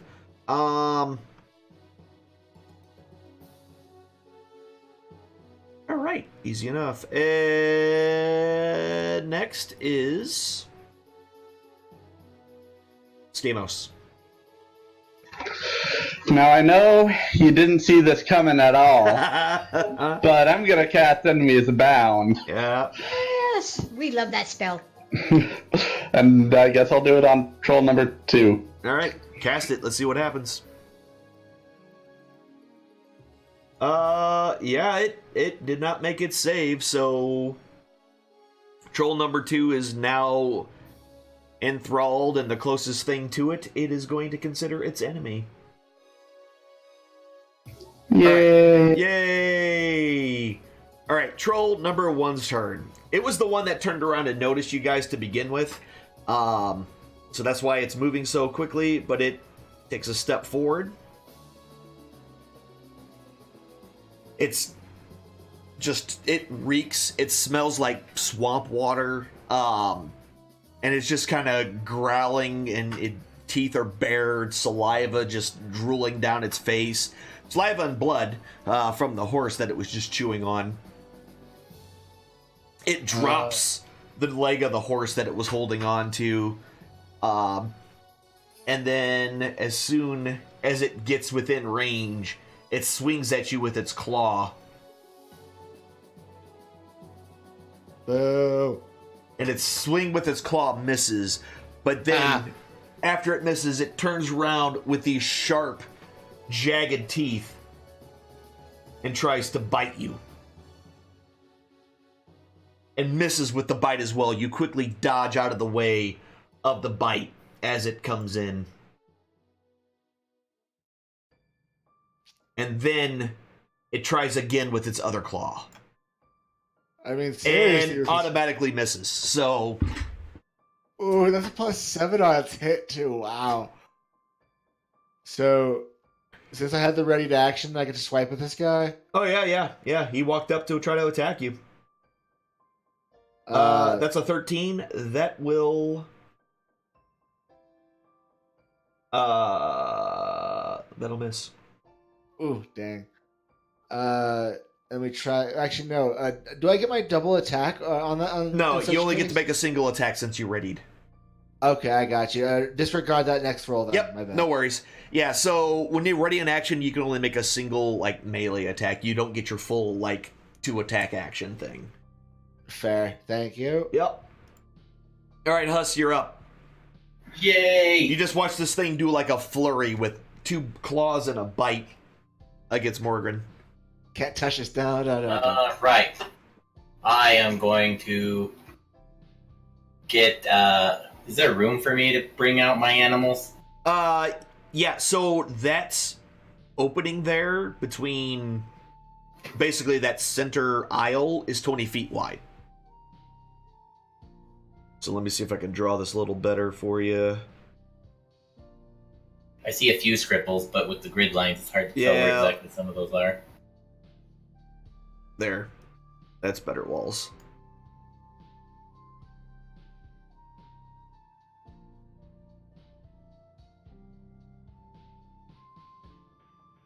There. So, if, It looks like garbage, but it works for government work, which is all we do here.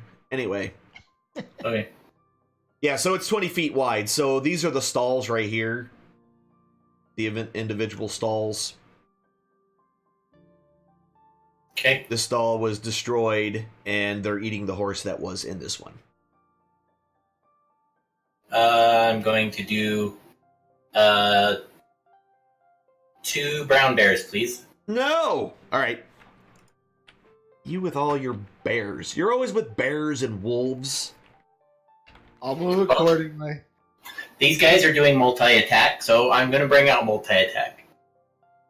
Fine. Fine. Oh. Alright. Brown bear added to that. And Where are you putting them? Well, I want them. Hold on. Can I fit them both around number 1? He's friendly, and where's the other bear at? There he is. And he is friendly, and he goes down.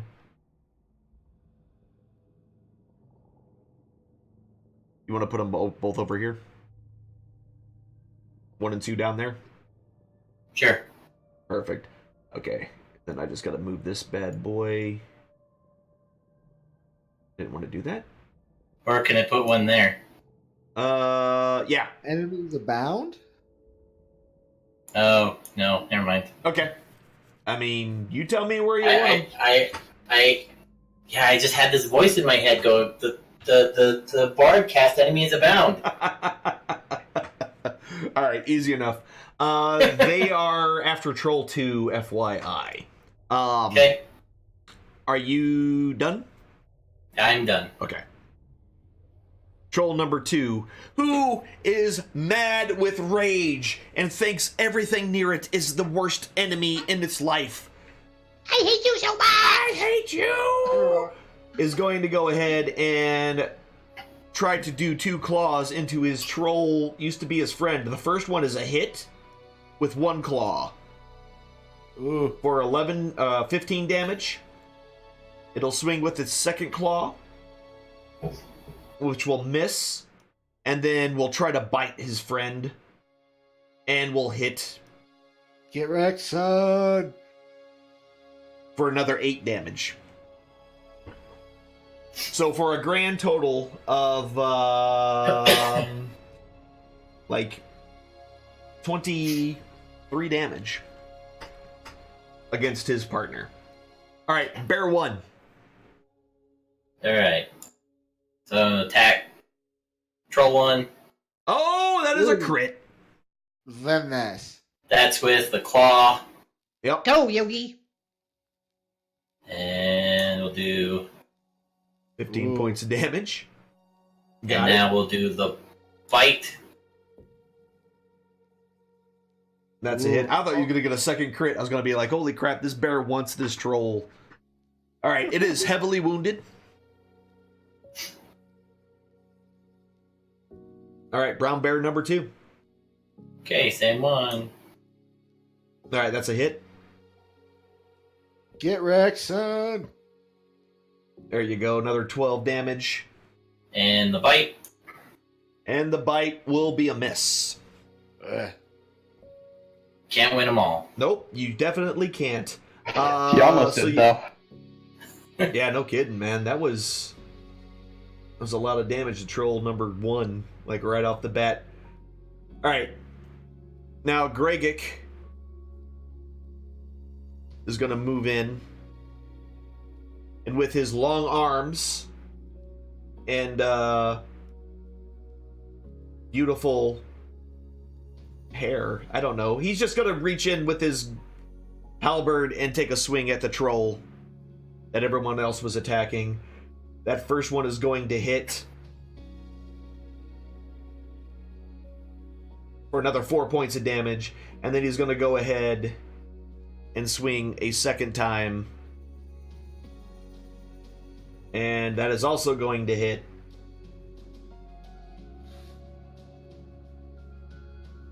for another 4 points of damage. Wow, I rolled 1 twice. That's terrible.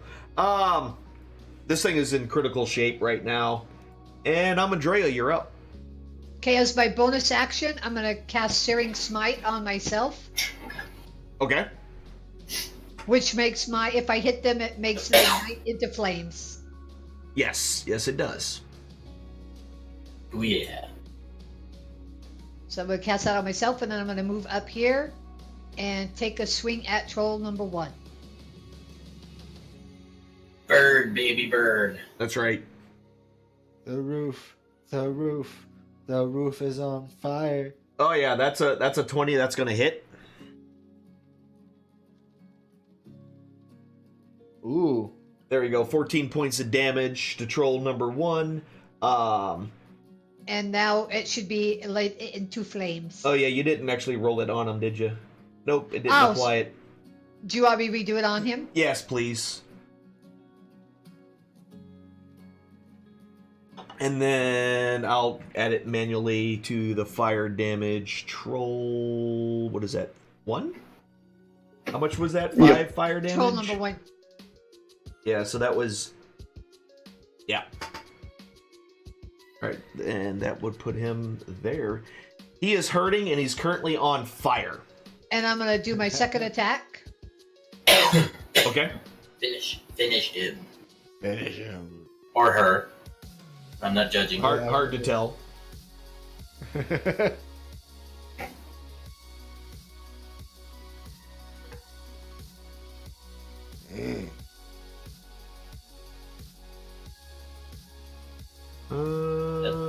That's an 11. That's a miss. Sorry. Does that hit or?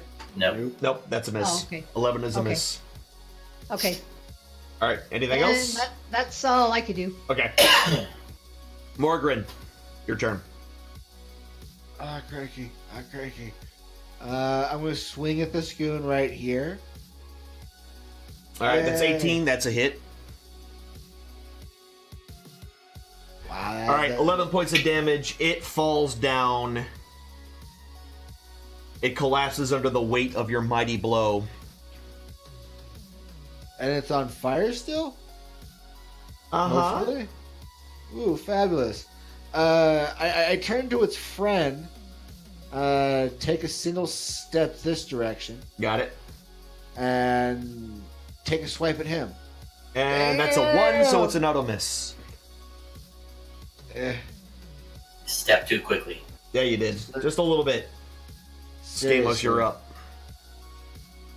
I'm gonna take another step there, and that's where I'll end. Okay. Let's see.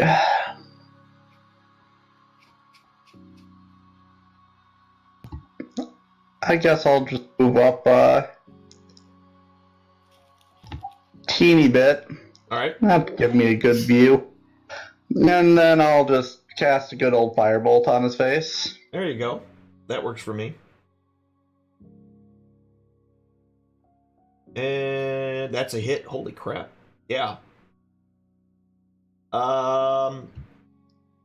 Yeah. 18 points of damage. All right. Right off the bat. That was on Troll 2. Got it. Yep. Troll 1 does not, because he was hit with fire, he doesn't do that. And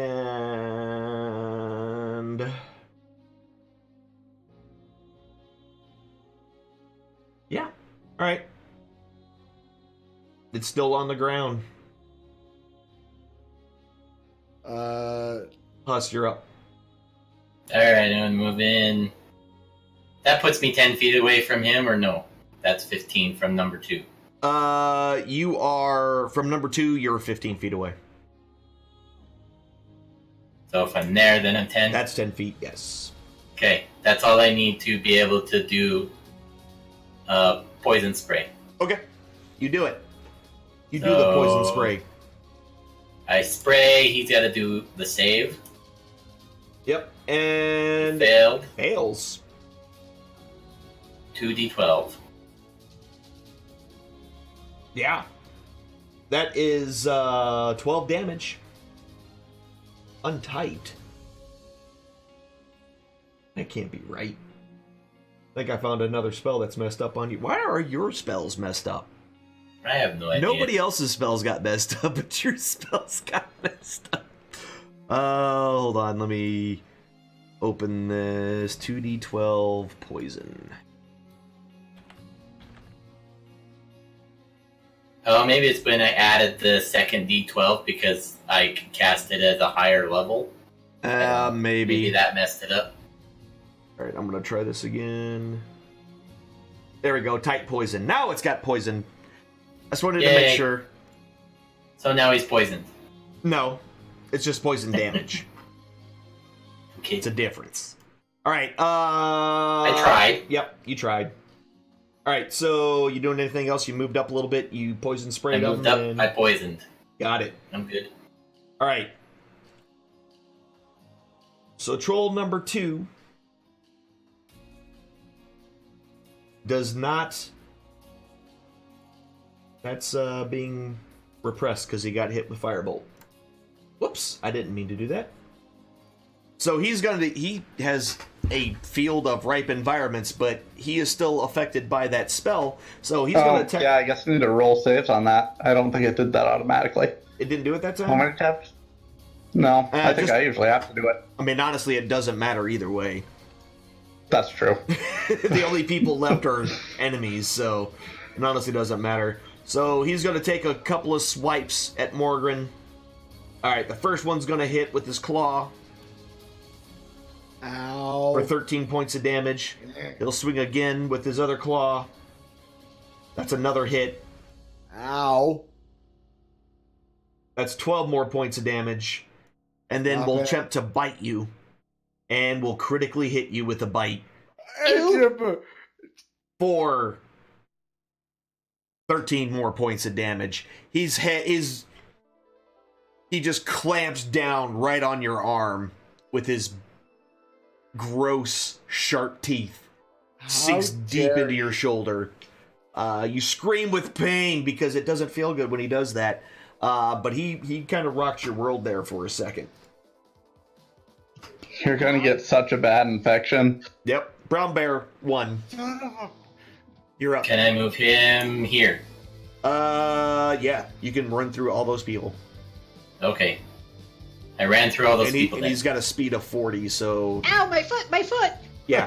And up there. he's gonna claw attack.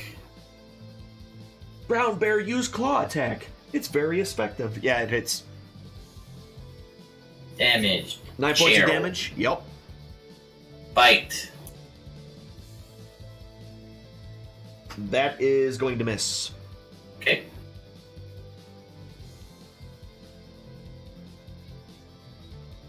And that's his last one. Okay. Bear 2. And he can move there, right? Yep. So same. He's going to attack with claws. That one's going to miss. And now with the bite. That's a critical hit. Ooh. Get wrecked, son. Get him, Good boo. job. Right. Bam. Yeah, 11 more points of damage to him. It's not in terrible shape, but it's not in great shape either. Gregic, emboldened by everyone's daring do, moves forward. Doesn't see a need to necessarily rage at this point in time, and will go ahead and attack with his halberd. That first one will hit for 11 points of damage. It is now in critical shape, and he will swing again, attack a second time, which will critically hit. Oh, wow, there's a lot of hits Bye-bye. tonight. All those Bye-bye. crits. For Oh, I rolled 2 2s. All right, well, 7 points of damage. Ouch. Still critically hurt. It was not as bad as we initially had thought. Amadrea, you're up.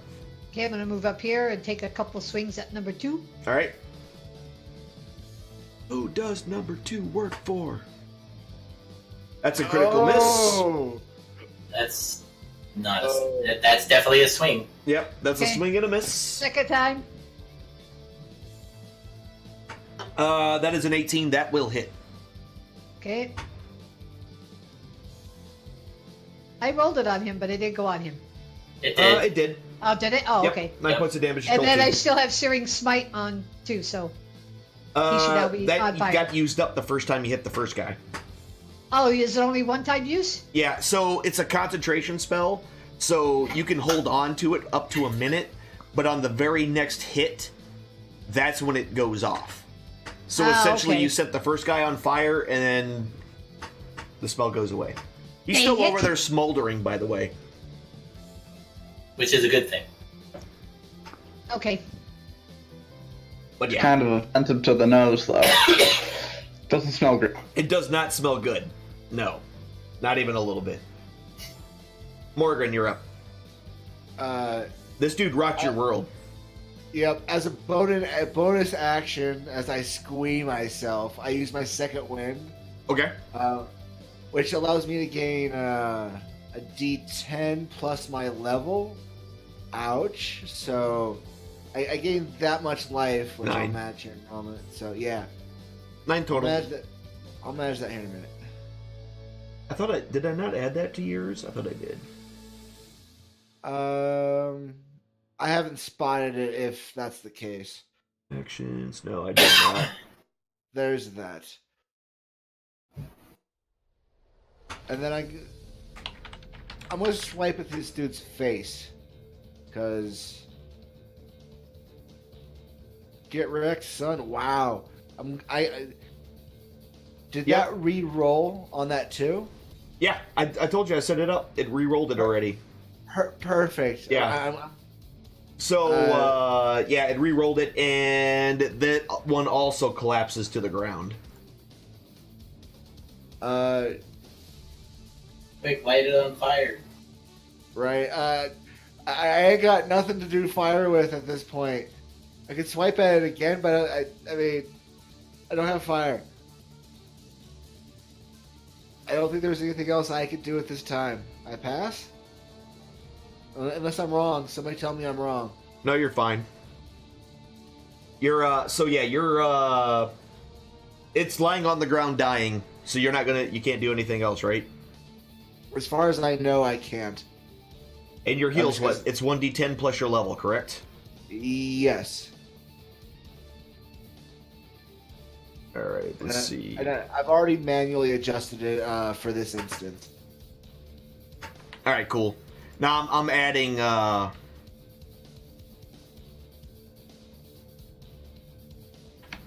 there it goes. It's like, why aren't you...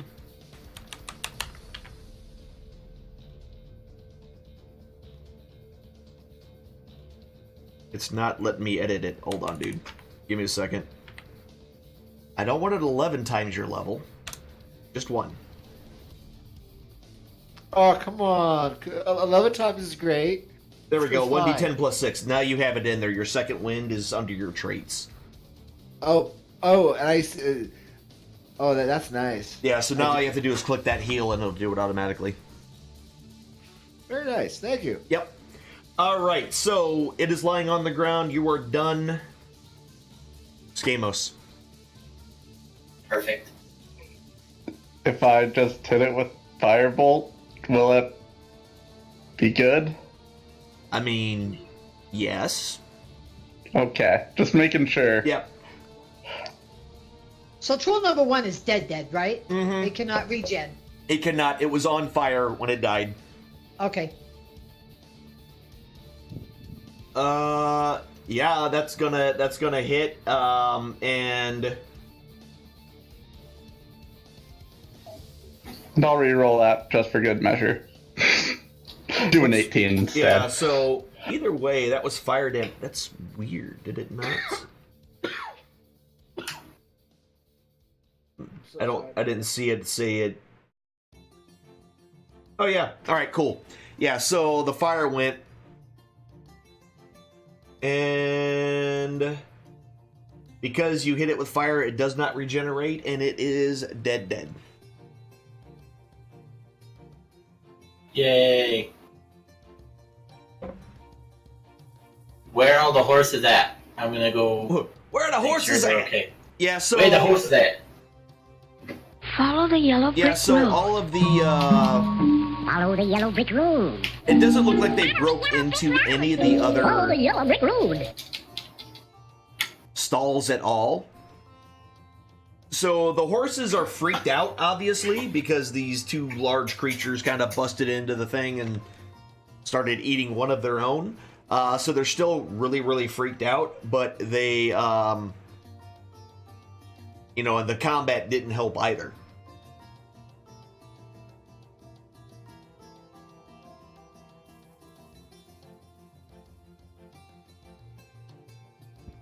Huss, go see if you can calm some of these horses down.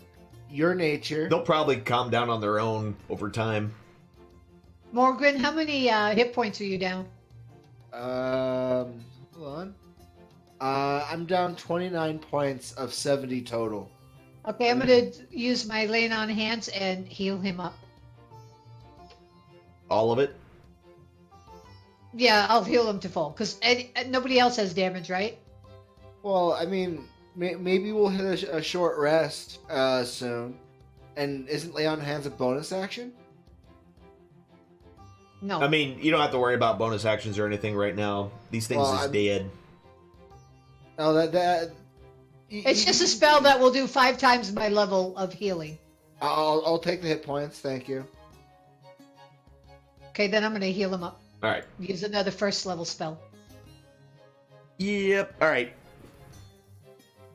So you got his heals all the way up, so you're healed to full, and I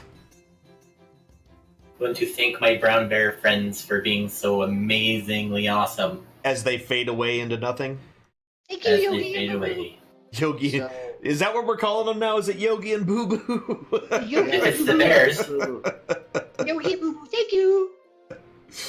All right, Yogi and Boo Boo saves the day again. All right, and with that, guys, they it's could be the been Bearstein Bears. it's been 2 hours, so we're gonna go ahead and take a quick break, guys. Go get yourself some water, get yourself a drink, take a potty break, and all that other fun stuff. We'll be start up again here in about 10 minutes. You guys in the audience, hope you're enjoying it. Welcome to Dungeons and Dragons Night. My name is Alan the Yellow-Eyed. And what's up, Bacon? Bacon. I like it. Bacon. Bacon bite. Oh, yeah, right. Bacon. Anyway, what's up?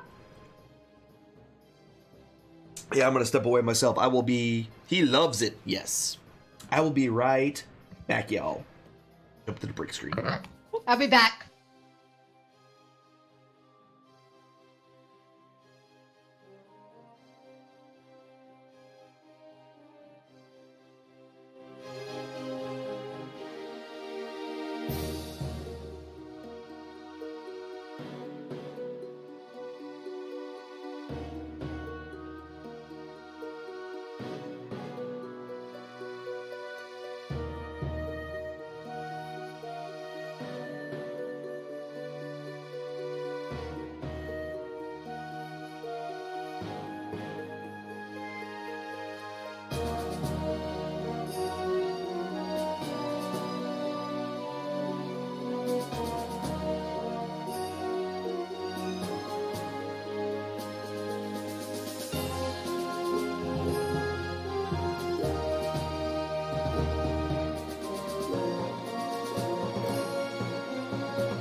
right, guys.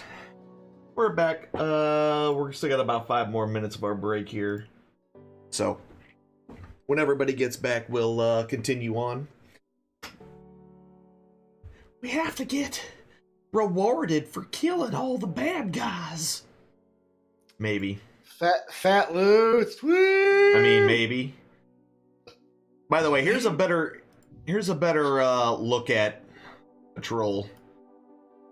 So you can So, kind Alan, of I had a question about that Searing Smite spell. yeah.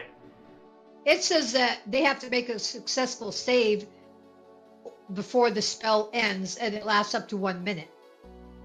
So there's two things that spell is a little different than a lot of the other spells, but essentially, once it hits them, that guy was pretty much dead anyway. So your fire just is what really kind of put him in the ground, essentially. Okay. So he was gonna basically fail his save because he was dead. Oh, okay. So, but if he would have saved it, or so if he would have rolled, if he had more health and he rolled the save, the spell would end. But if he still had hit points left, he'd continue taking damage for the 1 minute until he makes a save, right? Yes. Oh, okay. All right. Yeah. I want to make sure that I understood that. Yeah. So Okay. it continues them being on fire. And so there's 2 parts. So there's a minute that you can basically hold the spell until it actually hits somebody. And Okay. then it lasts for a minute after that while they're on fire, barring them making their saves. Yeah, or someone, it says, or someone, Or someone putting the him fire out, like throwing water on throwing him. water whatever. on him or whatever. Yeah. Yep. Okay. I just wanted to make sure I understood that correctly. Yep. But yeah, so he was pretty much dead, so your fire pretty much finished him off. They really need a manicure.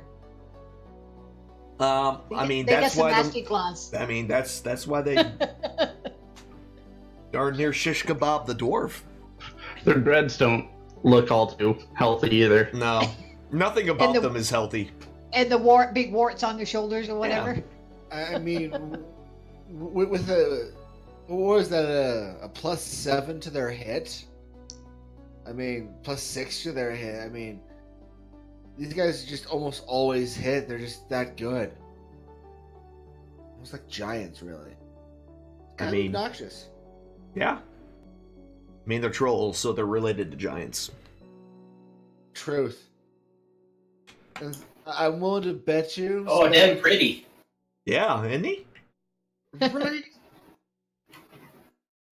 You put a shell on its back, it's like a cousin. A very large Is that cousin. Donnie? Cousin. Is that Donald? Your cousin Donald? Except for, yeah. Except for we smell better. Just slightly. I don't know, man. I've had a turtle as a pet. Those things, they stink. Just saying. It's because you probably kept it in a cage. It wasn't a free range turtle. Free range turtle. Something tells me that turtles don't range all that much. I'm ranging.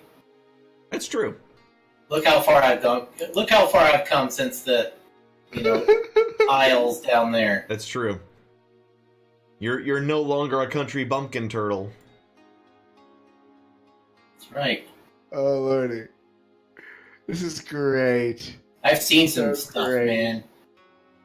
Freaking me out, man.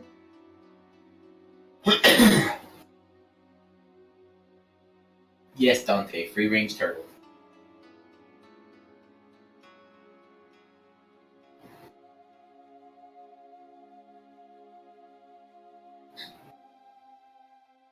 So again, this is, when I say fat loots, I mean the experience of having been thrashed by one. Is what is fat loots then? Damn it!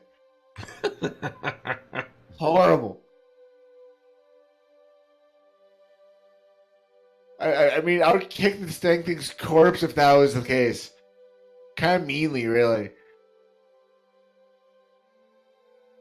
Kind of just upset that it bit me.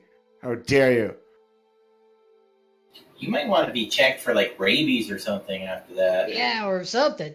Huss, you should check this. Am I gonna live? I can I'm not hear- sucking the poison out. I can cure disease if you get a disease. I mean, does this look diseased? I think we should experiment with this. Maybe he turns into a troll and. I mean, So nothing's going to change.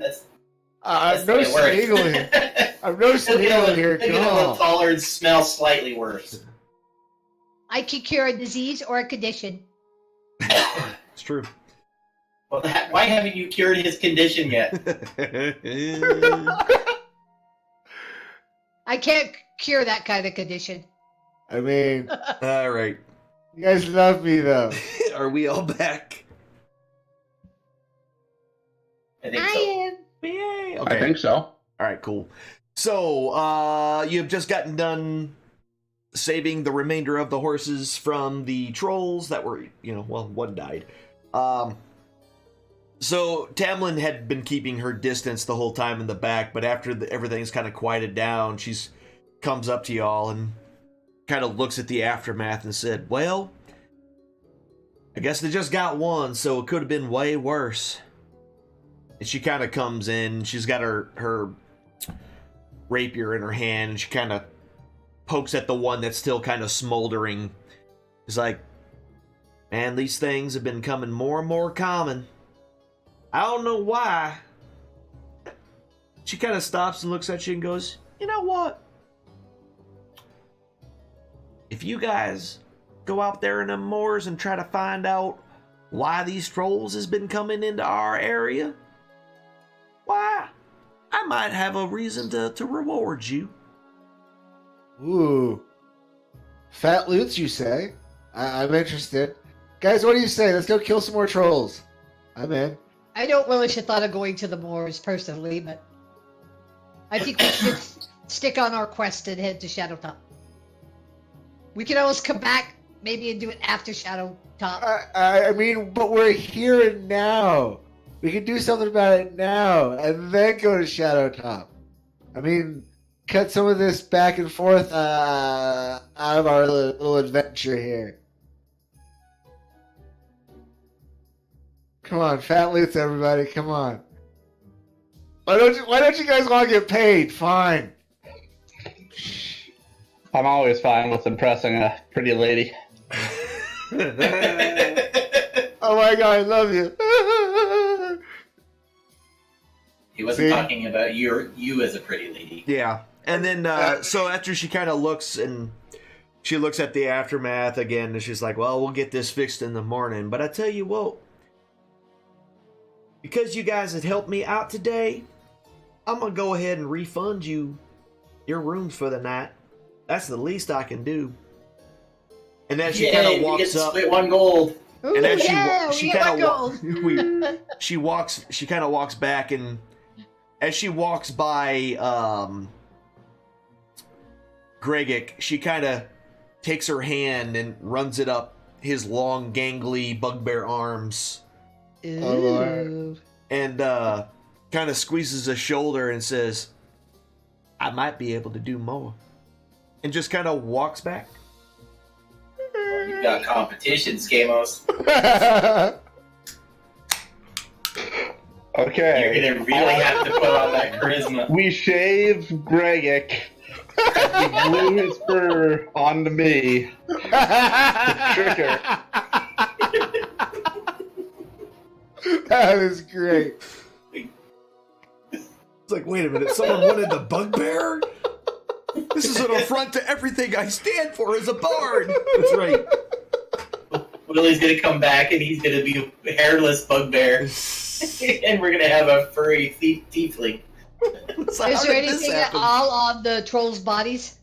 No, they are carrying absolutely nothing. Okay. Yeah, they pretty much had what you saw, which are claws, teeth, and a loincloth. And a random horse leg. And, yeah. And a horse. Poor face. horse. It came from that horse. Well, yeah. Poor horse, though. I mean, They were hungry, apparently. Not anymore. All right, Hey. so what are you guys doing?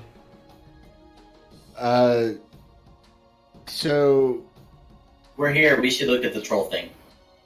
from which direction into this mire is you all think is this troll problem?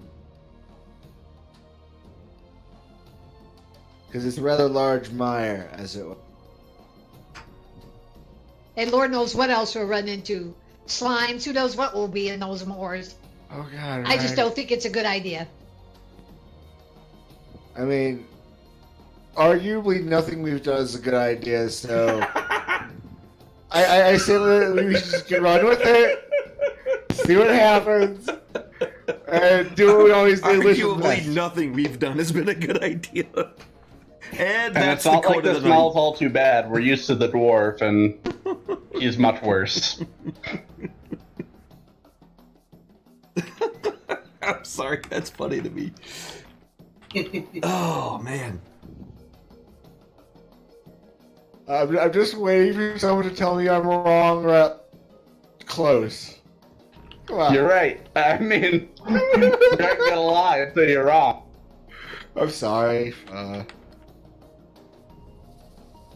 So into the swamp we go. Hi ho.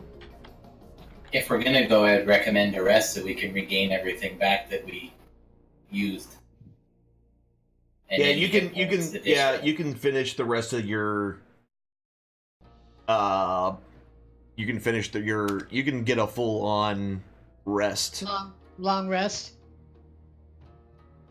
Yeah, you can definitely get a long rest in before you guys head out. Which I now know I can do by doing this. Might I recommend?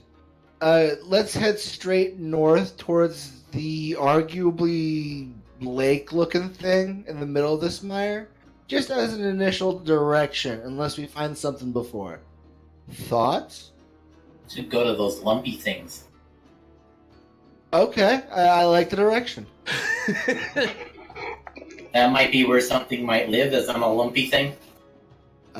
Which lumpy things? The 3 ones or the ones that look like 2 balls with squiggly in the middle? The squiggly balls. The one that's closer, and then up to the spot. Gotta go to Mountain Squiggly Balls. Anyway. We'll go to Olston's Holds Balls. Yes, No! yes, I'll say No! Alright, And suddenly this couldn't be on T anymore. oh man. Sorry. Let's move on. Alright. So Which which way give me a better description of that little thing by Olsen Hall. I can't, and that's why I'm not necessarily. I noticed it I've been looking at it on the map this whole time, and I'm like, somebody's gonna say something when they recognize what that looks like. I've been thinking it the entire time, but there was not a good time until just now. Opening. All right. As it were. So, where you guys moving to? You should be able to move the little P. Like here. All right. So the first day, you can kind of get into the swamp. So essentially, you can get there on the first day.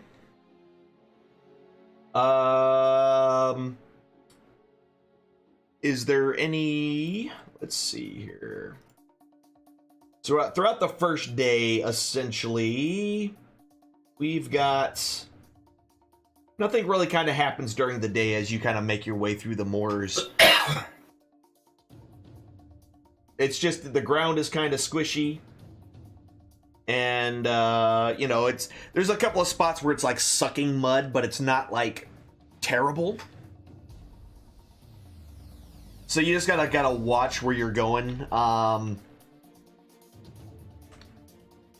Yeah. Darn So you swamp. guys, you can look around. Actually, are you guys going to try to camp, or are you going to try to stay awake all night? Would it be feasible to try sleep in shifts? I mean, Or that's is what you it- got to do anyway. If you're keeping watch. I'll just cast my tiny little hut. We can all just take a nap inside. I like that plan. How does that work? Does it still use the level 3 slot if we're going to rest inside of it? When does the slot get used? It basically is used the night before, essentially. So you'll get your spells back in the morning. Okay. Yeah, then I see no reason not to use it. Okay. So you cast your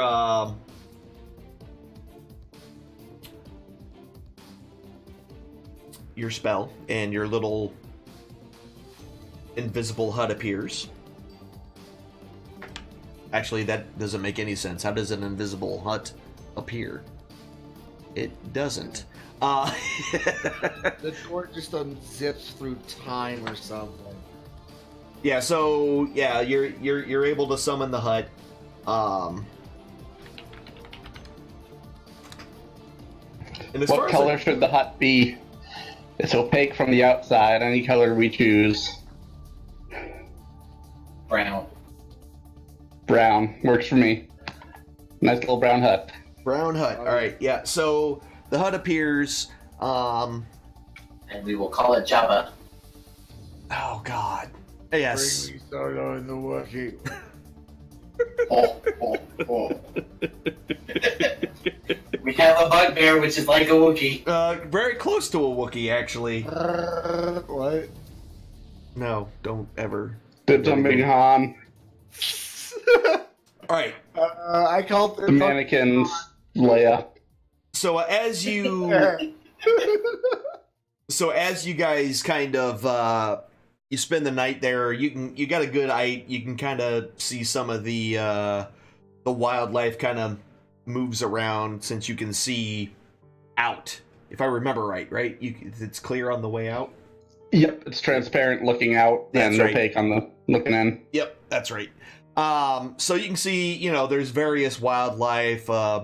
Looked like an alligator kind of goes walking by, and some various other wildlife, small bobcats, things like that.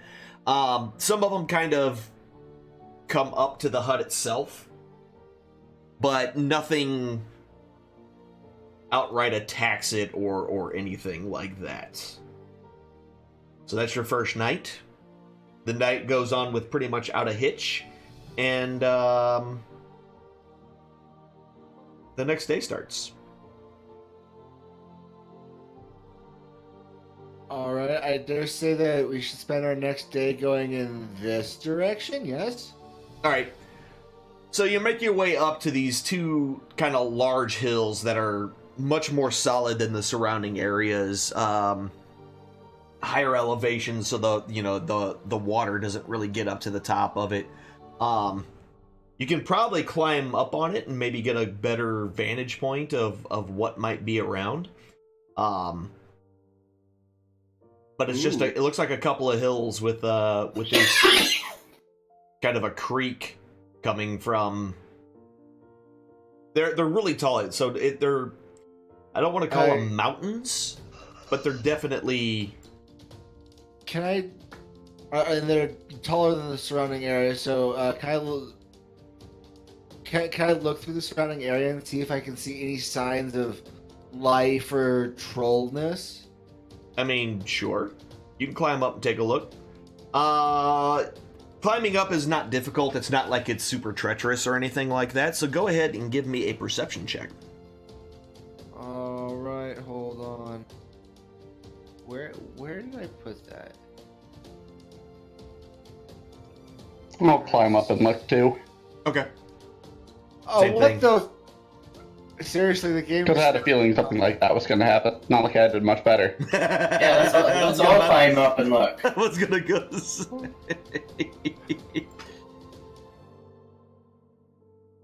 I mean, good job that +7 though. Fuck. I'm sorry. So yeah, as you kind of come up, as you get out, you kind of notice that the low fog that kind of covers in patchy spots as you've been walking through this place. Once you kind of get a higher vantage point, it's plain to see just how thick the fog really is in some places around here. It's really not again, it's just not 100%. So this low lying, like you were going through a lot of foggy areas, but it was never anything so super necessarily thick that you couldn't see like your hand in front of your face. But as you got to this higher elevation, it's thick enough where it becomes very difficult to kind of see the surrounding areas. So you don't see a lot up there.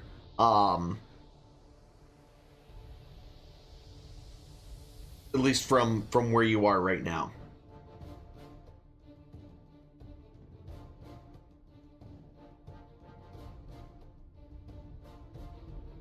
But you do kind of make out there is actually to your northwest a little bit. There is one of those cloud castles. Kind of a big one. Does it have a hat? No, it does not have a hat. There's a cloud castle that way. So, Look over there. but as you're kind of looking at it, That could be what's spooking the troll peoples. you only get really a small glimpse of it as it kind of disappears behind the overcast sky. Huh. I say we should be heading towards that castle, see what's up with it. But again, Sky Castle, so what are we gonna do? Well, we are giant slayers, so Say, Right. beat me up, Scotty. I had a feeling it was going to be giants. Technically, we only had to find the root cause. We found the root cause. Well, we don't Doubt know that's for gonna sure get that that's the anything. root cause, but Yeah, that's true. Might as well kill him anyway. Well, we can always. We've had halfway decent luck on getting on board these things, and I mean, we All might right, get so- lucky. It basically kind of took you all day to get over there. So are you guys going to camp again on this hill in your hut again, or what are you doing? Because it pretty much took the rest of the day to get up here. I like the hut. Yeah, might as well pull up Jabba again. Okay. Bring out Jabba. So you guys sleep inside Jabba, and that just sounds terrible. So, And I thought they smelled bad on the outside. Yes. Anyway. Yes,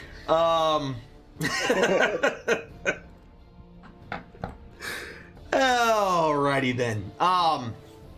So the next night there is you're kind of startled a little bit when you kind of hear some ticking. But you can see that there is a couple of large vultures that had landed on top of the hut. And is just kind of walking around up there, just tick, tick, tick, tick, tick, tick, tick, tick, tick, tick, as they kind of survey Hey, the area get off! around This is them. Jabba the Hutt, not Pizza Hut. But other than that, the rest of the night goes on without a hitch. I mean, So which way you guys headed now? Towards where we saw the floaty castle. Yeah, so that's kind of if you follow that Towards the E in Evermore. yeah, essentially I was gonna the creek, the river, the creek there. If you can follow it up that way, it's kind of right up, almost smack dab in the center. Yeah, right around in there. As you start making your way up that way, when you get actually around here, you kind of hear a noise that just with some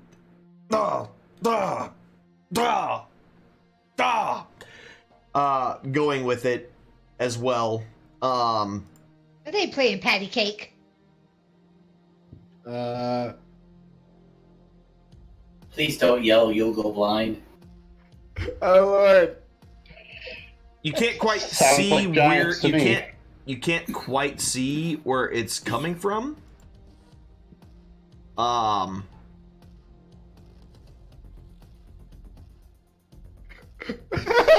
Right, Robert. Good, right?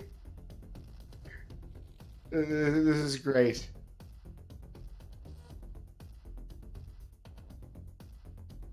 Am I muted? No, you're not muted. Okay. So you gotta, what are you guys doing? I would like to see if I can sneak around and. I always love how figure it's out- always the heavily armored fighter that wants to try to sneak. Yeah, go ahead and roll some stealth checks, Yeah. y'all, if you're gonna sneak No. up. After freaking Lily. How it rolls. I want to be stealthy and I refuse to play a rogue. What? Yeah, you don't see very many stealthy dwarves. There's not a It's lot not of. the armor that gives him away. at It's just the fact all. that he's dummy thick. But yeah, so just let me know. yeah, stealth checks from everybody. We're doing this as a group check, so What are we doing? stealth Stealth checks. checks? Yep. All right. Hey, All right, is cool. it a Enough of you guys little- passed it. So you guys are Totally a able Ninja to. Turtle. You are a ninja, that is true. So you guys are able to kind of helping each other out to kind of keep yourself quiet. The mud of the moors has also, done a good job of kind of muffling your footsteps, even those of the less dexterous of your group. Morgan. Anyway, Hey, I have plus 2 to dex on and that. what you notice that as you kind of go around, you see a female giant. Now, this giant does not look like the giants that you have encountered before. These guys are this thing is very well armored. It's female, as near as you can tell. It has basically flaming hair Ooh. going all the way down her back. She is carrying... You can see strapped to her back is just this giant-sized greatsword. Just this ridiculously long greatsword, two-handed sword. Like all giants, she is carrying a bag as well. She is also armored. She looks like she's wearing full plate. And it has... Ooh. It's essentially almost a full... It's black and red. Blood red, essentially. And that noise that you heard before is that she is right now smacking the crap out of an ogre. Ooh. I'm sorry. Yeah. A troll, not an ogre. I mean, I would like to just watch this happen for a little while, actually. All right, so what you're You basically guys- while it's happening, both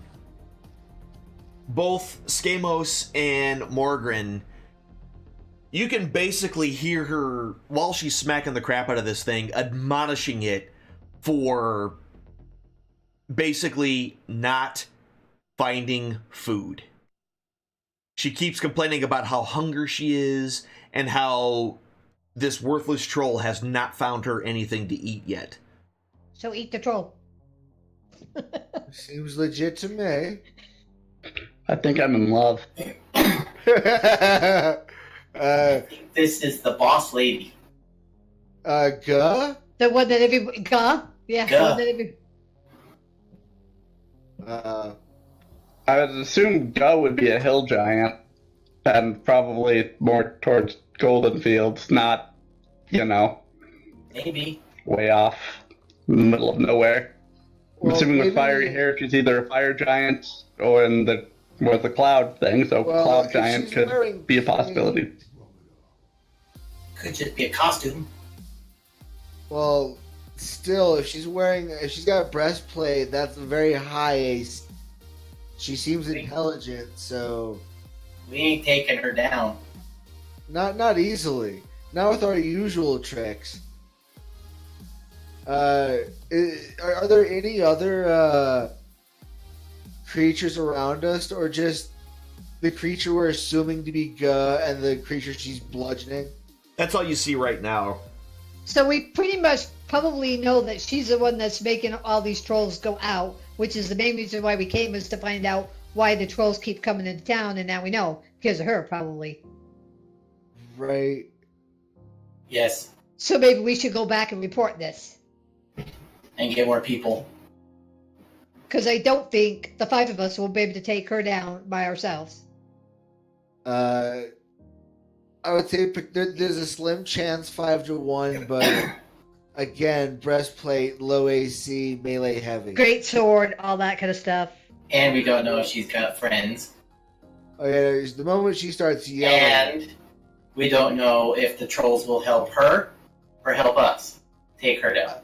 well, hear me out on this one. Actually, we've got the bugbear.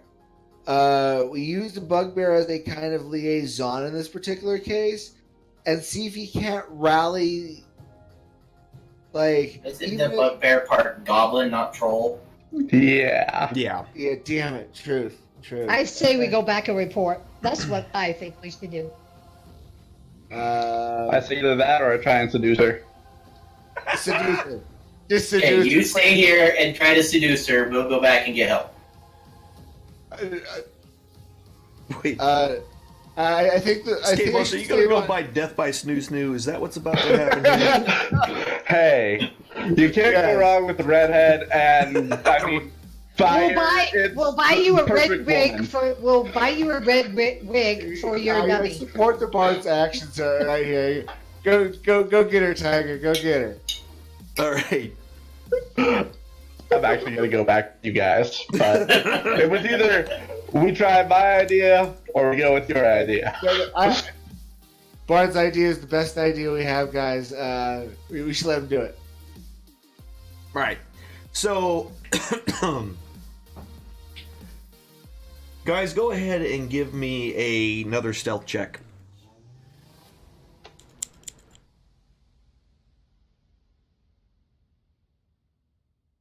Okay. Sorry. Nope, that works. All right, cool. Yeah, so and then I'll just bury my head in the mud. Yeah. So you guys are able to kind of sneak away without anybody, well, the either the troll or the giant noticing you as you move away from it. And you're able to get away. So it took about half a day to get there. Were you guys are you guys basically going straight south then to head out? We're gonna head back to Calling Horns. Yeah. Okay. So yeah, spending the half a day of travel gets you back here. Are you guys going to use the hut every night? Jabba the Hutt. Yes. Yeah. All right. If you're using Jabba the Hutt every night, pretty much the rest of your trip is uneventful. Couple of, weird creatures and stuff went by, but nothing that really paid any attention to this, shack in the middle of nowhere.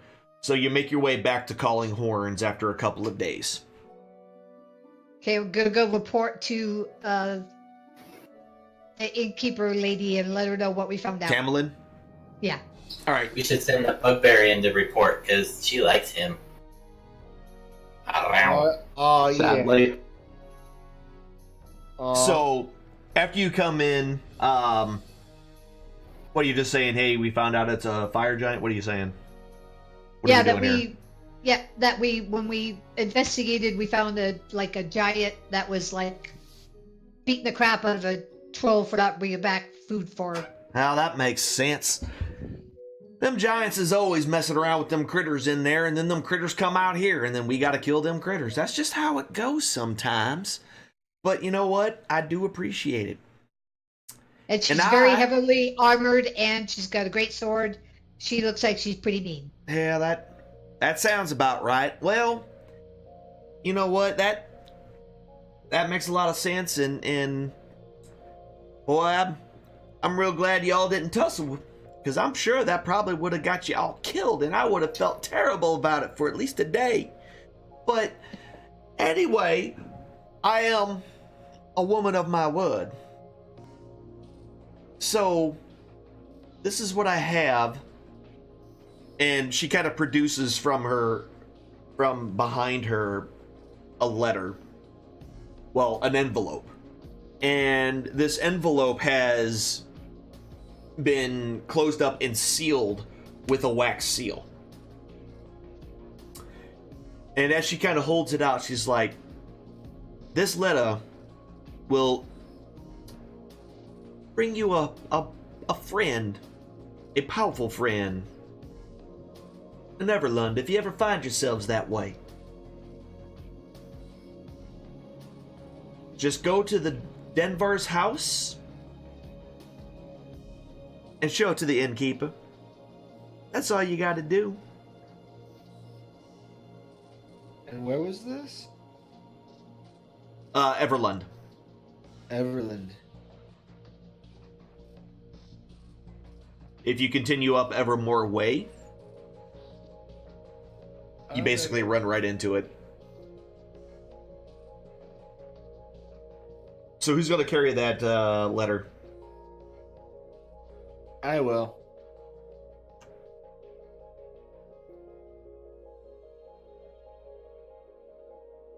Right. Yep. So you got the letter. And yeah. And she said something about it'll bring us a friend. Yeah. If we take the letter to a powerful Everland. friend in Everland. Yes.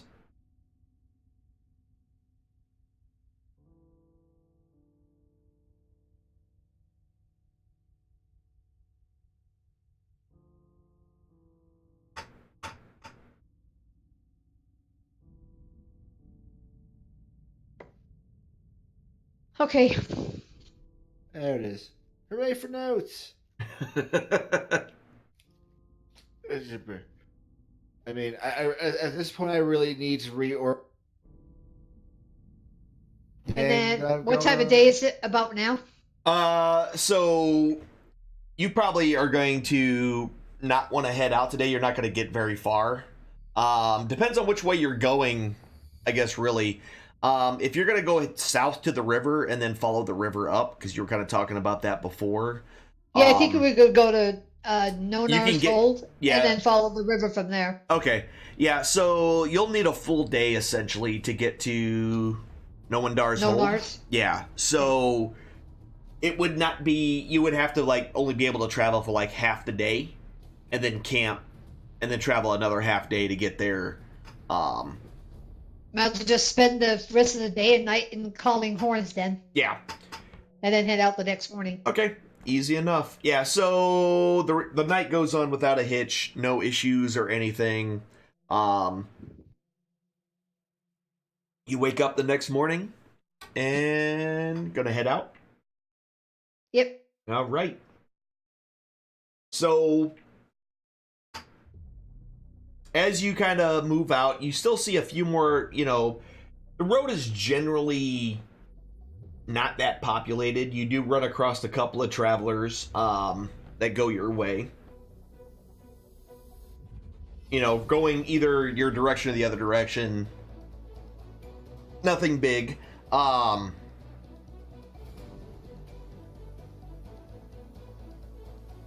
And as you're kind of going down towards the hold, you see a dead horse lying in the middle of the road. Aw.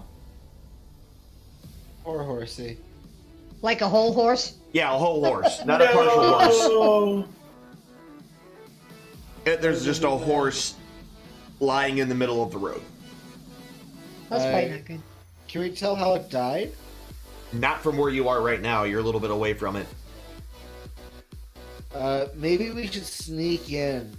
I mean, maybe dead horse is a bit ominous.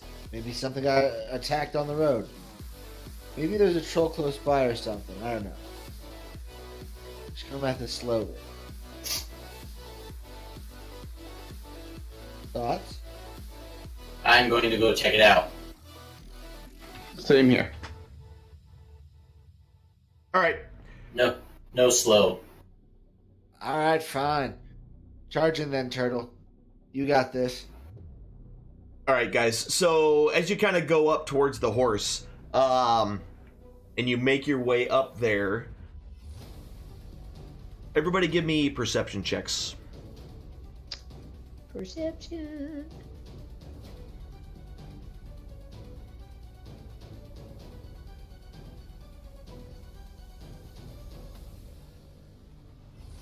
Holy crap. Yeah! All right. So pretty much every single one of you, except for Amandrea, I gotta roll for our Bugbear too. And the Bugbear, all of you notice just before they attack, a bunch of humanoids that were hiding in a small depression, essentially. Escamus is already rolling initiative. I mean, you said right before they attack. Yeah, right before they attack. It's definitely going to be initiative time. And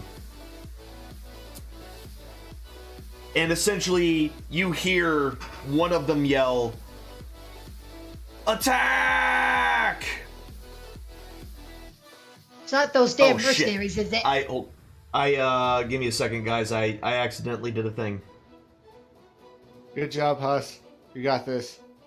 I just added all sorts of extra bandits in here that I did not want to add. Doomed. What? Oops.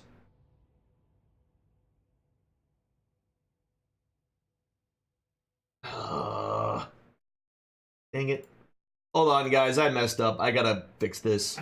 I accidentally hit it twice, so there was like 40 of these guys, and that's probably not what you want to deal with. I We would should take prefer. a- As I a- would prefer. I As would a prefer guess, I'm thinking you probably don't want to kill like 40 bandits or anything. We got this. One well-placed fireball. I don't know what I did to deserve this. I'm sorry. All I right. want you to live. We're gonna That's remove my turn. everybody. Remove this, and then I will fix this, and then I'll add everybody back. No, you guys get to stay. Yay. I'll keep you, but you go away. You go away. I thought it like messed up, and what ended up happening. See, what had happened was,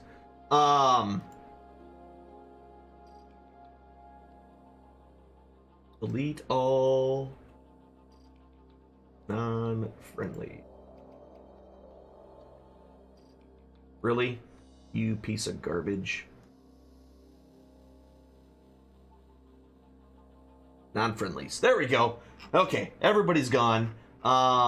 You see all that bandit 19 and everything else? Did everybody else roll initiative already? Yes. Cool. Let me roll initiative for Gregic. And... which, by the way, Gregic is our other player. He was not able to make it tonight. Because he's feeling under the weather. So... hostile. Hostile. So, And question, hostile. Did you share the map that we're using on the, or is this? I don't see the map. No, not yet. I had to recreate all the things. I got you. There we go. Now we're good. Now we are good.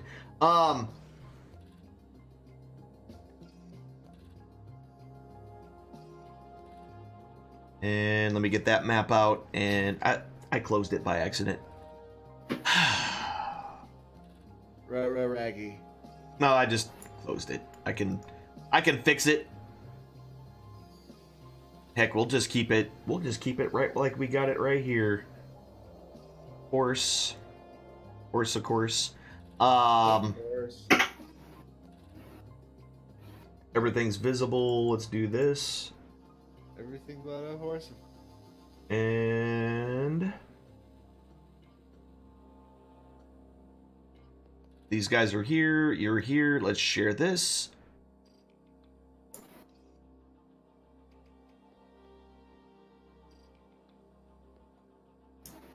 Bring that up. There we are. All right. It should be shared again. As you all kind of made your way up here.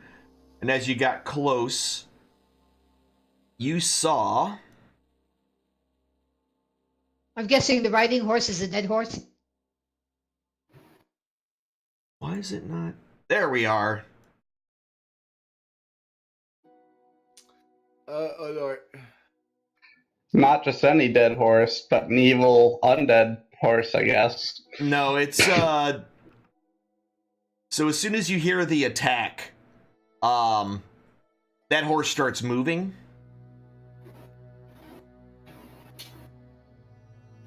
It's alive! Oh Lord. Yay! Sorry, there's a lot of these guys. Holy crap. Well, I mean, is this about last week, Alan? I'm sorry. I mean, I said I was gonna kill you. No. What did you do? Yeah, so you saw all these guys. Some of you, 3 of you. So people who are currently surprised is... I'm clueless. Yep, so on the perception, Amandrea and Gregic have no idea. So both of them are surprised. None of the rest of you are.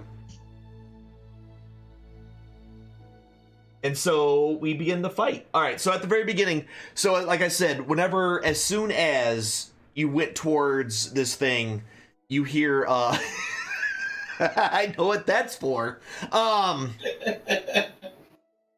As soon as the horse kind of basically, as soon as the word attack comes out, the horse quickly kind of jumps up and takes off. And kind of takes off around the side and heads towards the back over here. And that's its turn. Skamos. You would be the first one to get to... Alright, never mind. Yep.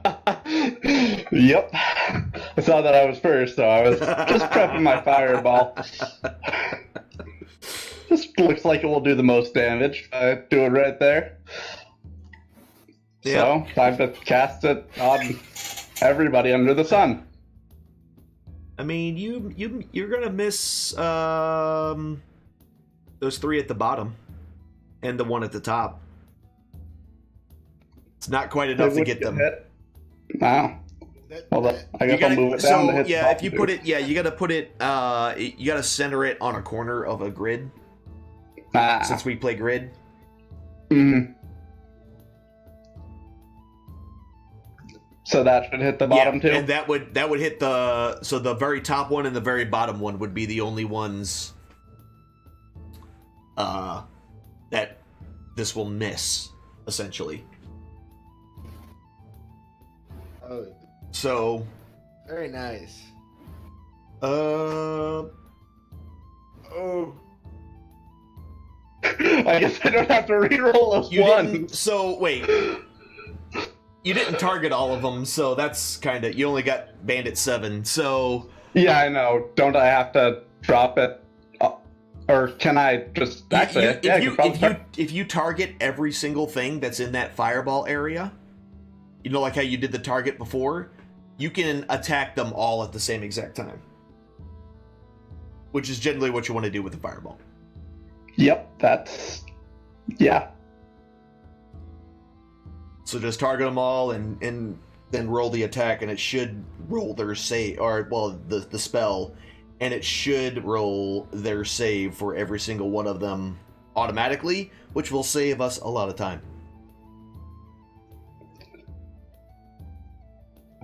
If it will let me target them individually. Well, it just showed me that you were targeting a ton of them, and then it went Yeah, away. I can target all of them, but it's not letting me target... I wonder if the circle's in the way? I'm not sure. Whoops, I hit the wrong thing. Ah, I accidentally hit my my stream thing and I switched the area. I don't remember how to go into targeting mode here. There it is, target mode.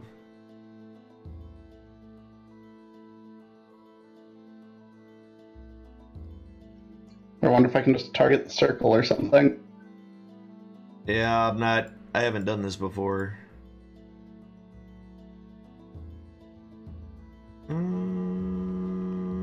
That's not what I want. Yeah, so if you hit targeting mode, I was able to click all of them.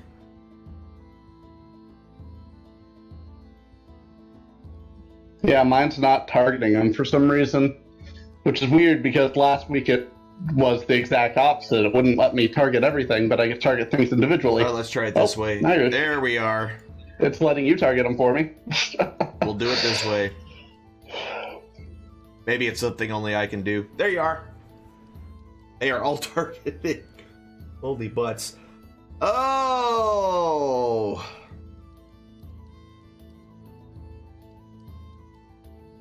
Alright, so... half damage, Bandit 10, unconscious to Bandit 10. Did it only hit Bandit 10? Or do I just have to drop the damage on all of them individually? They all have to make their saving throws, but the damage is usually applied to all of them. So you probably got to roll saves on each one. That's weird. I thought if you just cast it, it would automatically do that.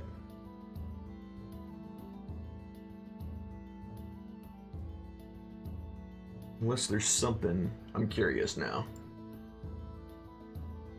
But still, Maybe if I just... There Oh, it goes. there it I need goes. to roll it in the... Holy Bye. shit. I'm glad you're on our side. OP Bard for the win. Else everybody's faces. Holy cow! So, with a quick pointing of your finger, a fireball streaks from your finger to a point in which you have chosen, which then erupts in this giant ball of flame. Which,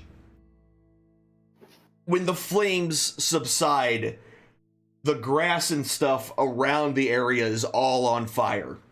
And everyone is pretty much dead except for the one guy standing in the middle and the two folks that was not in the one. Jesus. They better have wet themselves at least. At least. All right.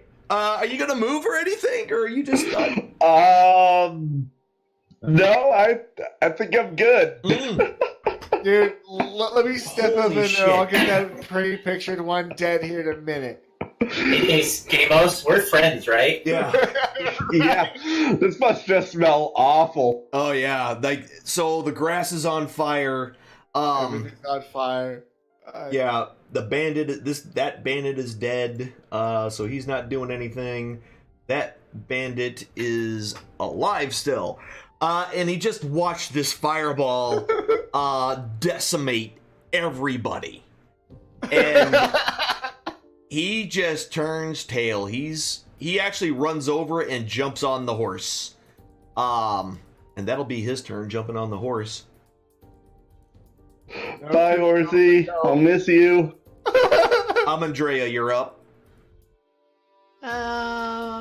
So basically, let me get rid of all the ones that are dead here to make it easier for you to see who is still around. If that was not the biggest nope that ever noped, I don't know what. I'm telling you, man. Well played. Fireball is the spell. And you finally got to use it, which is great. Especially, so that's what's left after that fireball. Well played. Well played. Good job. We're friends. I'm sorry for everything I've ever done. Ever. Will I still be able to move and attack a bandit number 9? Yeah, you can get there. 5, 10, Okay. 15. Yeah, you can get there. Okay, I'm gonna attack bandit number 9. Yep, do it. Who is in a state of shock Oh yeah, you were Yeah, surprised. You can't move. Never mind. I'm sorry. Oh, okay, never mind. Yeah, I forgot. You're surprised. You're really surprised now. I think we're kind of all surprised. Especially me. Yeah. I'm like, how did it get so hot around here all of a sudden? It's just this ball of flame. Since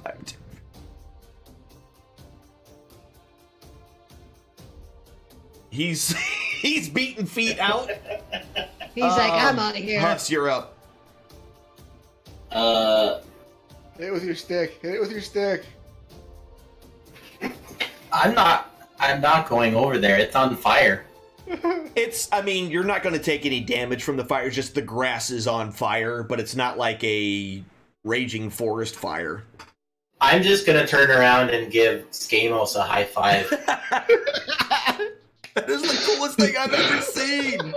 Works for me. I'll high five right back. All right. That was or four, whatever a turtle has. What? Hi, Finn.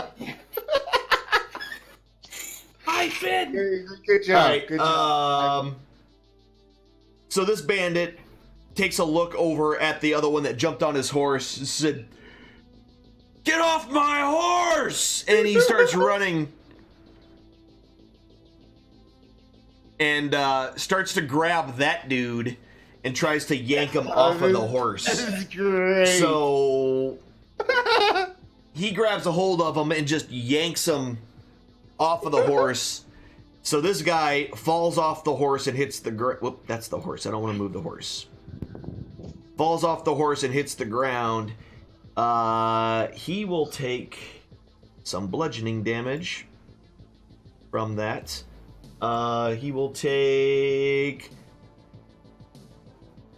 that much bludgeoning damage. So, bandit, what is that? Bandit number 8? Yep. Yep. Yeah, so he lands really hard on the ground after getting thrown off the horse, and looks a little stunned. He took some damage off of that for reals. And that will be, and he is able to mount, and that's all he is able to do. He had to yank his friend off. That sounded terrible once I said it out loud. Orgrid! Okay. I'm pretty sure this is gonna work out how I. 5, 15. Okay, hold on. I need to remath this. 20, 30, 5, 45, 50. Oh, good lordy. With my dash, I can make it this far. Okay. I would then use my action surge to take a swipe at the dude on the horse. All right. Where do you think you're going, buddy? Hold on. I'm gonna move that out of the way so it's easier for you to roll on him. That 3 is going to miss. Try that again. Oh, that's He's gone. a critical hit. I will be applying a lunging strike to this as well. So, All right. So after, oh, all right, 22 points of damage to that one. They picked the wrong group.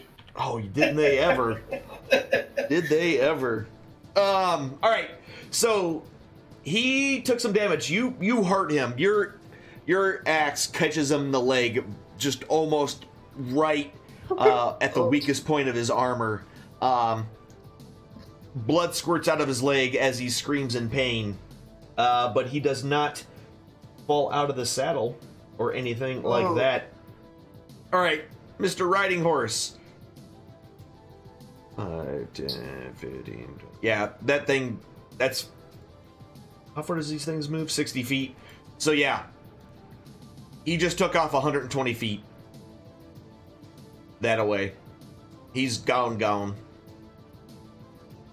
He'll bleed out. I mean, Yeah, he's taken off. I'm just going to put him at the edge, but that's 120 feet. He's full-on gallop on that horse. He's taking off. Skamos, Mr. Fireball, what's up? What you doing? Oh wait, aren't you now wreathed in flames? Yeah. Okay. Or no, does it go away after one turn? Yeah, I guess it's my turn again, so it'd go away. But Okay. nobody So- hit me. Nobody was dumb Well, enough you- to hit me after Well, that. you got a high five from the turtle, so. Oh, yeah? You're right. So the turtle takes 1d4 fight. No, I'm joking. Flaming high five. All right. Worth it. Yeah. 1d4 fire damage.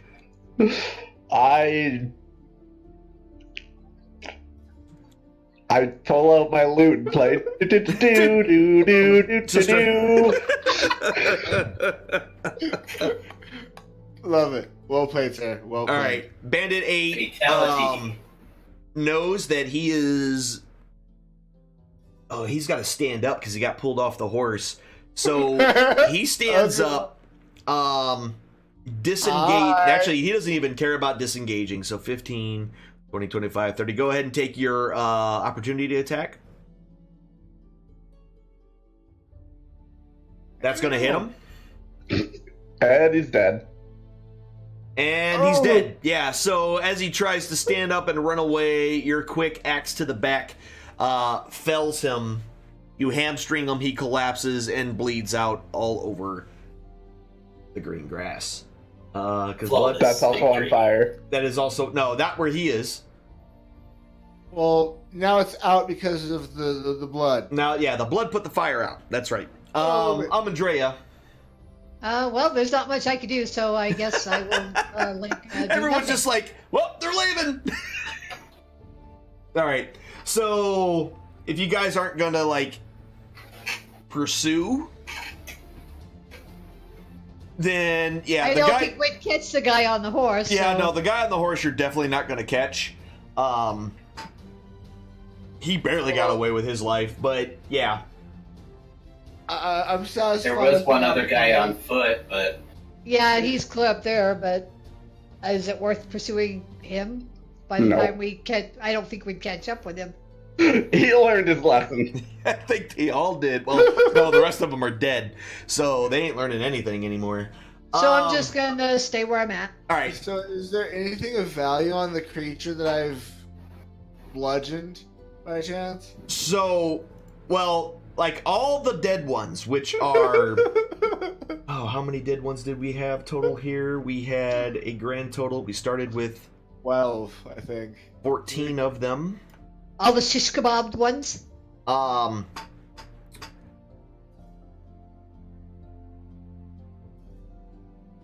If they had anything on them, it'd probably be burnt to a crisp.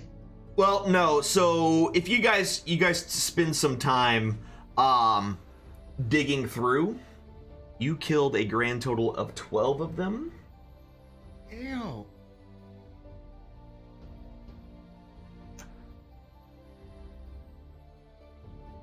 So between all of their pouches of gold, you find a grand total of 62 gold coins between all of them. 62. Yep, 62. And yeah. Nice. I think all of that should go to Skamos. I'm fine with that. Right? He's the one that killed them all. Pretty much. We're friends, right? We love you. We've been sharing buying stuff, so it's like not a big deal. So Yeah. I don't care if I get it all. He's just happy he blew up a whole group of people Yeah. with a Yeah. single spell. Yeah, buddy. No kidding. so Skamos, go ahead and take all 62 gold. Yep, just add that to your thing. All right. GG, everybody. Well done. So you Can we can get you a drink, sir? yeah. So you guys Did you continue feed foot on rub? the rest of your day, and you make yourself over to Noandar's hold. Now, as you kind of get closer to this, you see this village which is right on the. It's kind of right on the edge of this forest that you guys are knowing that you're about to go into here, this is an older, like, it's been around for a while, so it's a village that's been kind of well known. A lot of people have heard about it. This place has been around for a couple hundred years, so people know it at least in name. They've heard it in passing. They may not know exactly where it is or anything like that, but because of how old it is, it's in stories and things like that.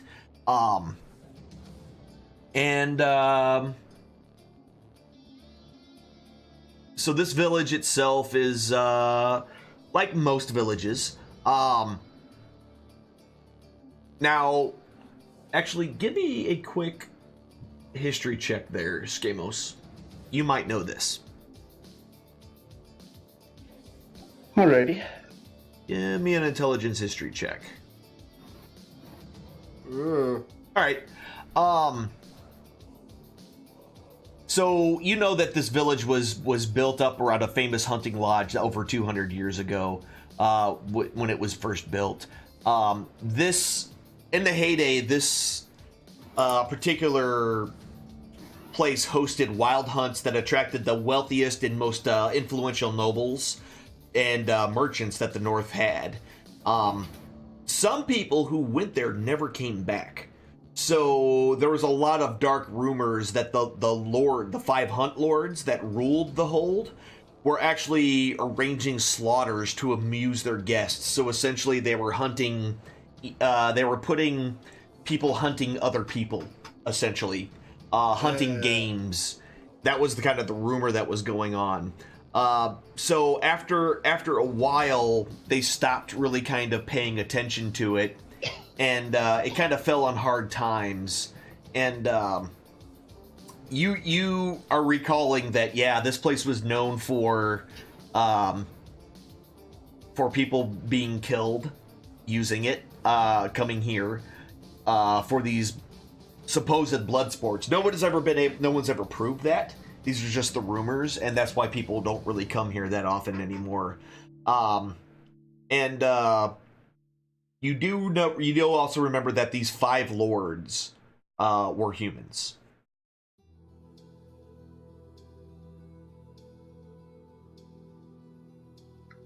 This place sounds interesting. Yeah.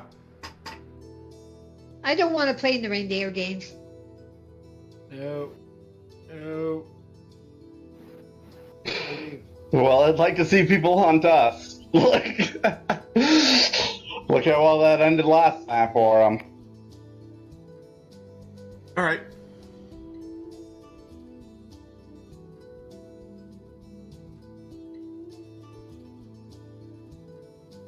So yeah, that's now as you kind of get closer, there is an old. So there are people that live here, villagers and whatnot that are actually in the village proper, but there is a keep that looks to be in ill shape. It hasn't really been taken care of that much. Some of the lookout towers and the parapets are crumbling,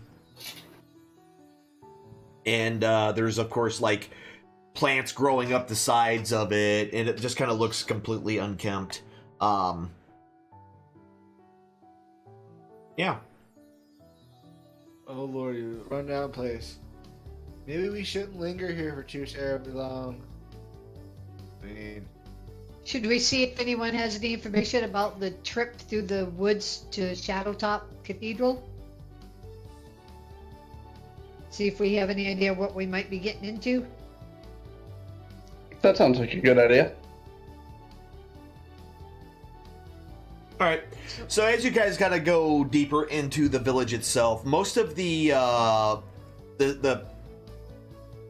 buildings here are low stone cottages, so they're only about, they're not like really tall or anything. So they're stone cottages. In the middle is what used to be the once famous hunting lodge called the White Hart Inn. So it's a little bit taller than the rest of it. It is well maintained. It looks a little raggedy, but it's not like falling down like the keep itself kind of looks like.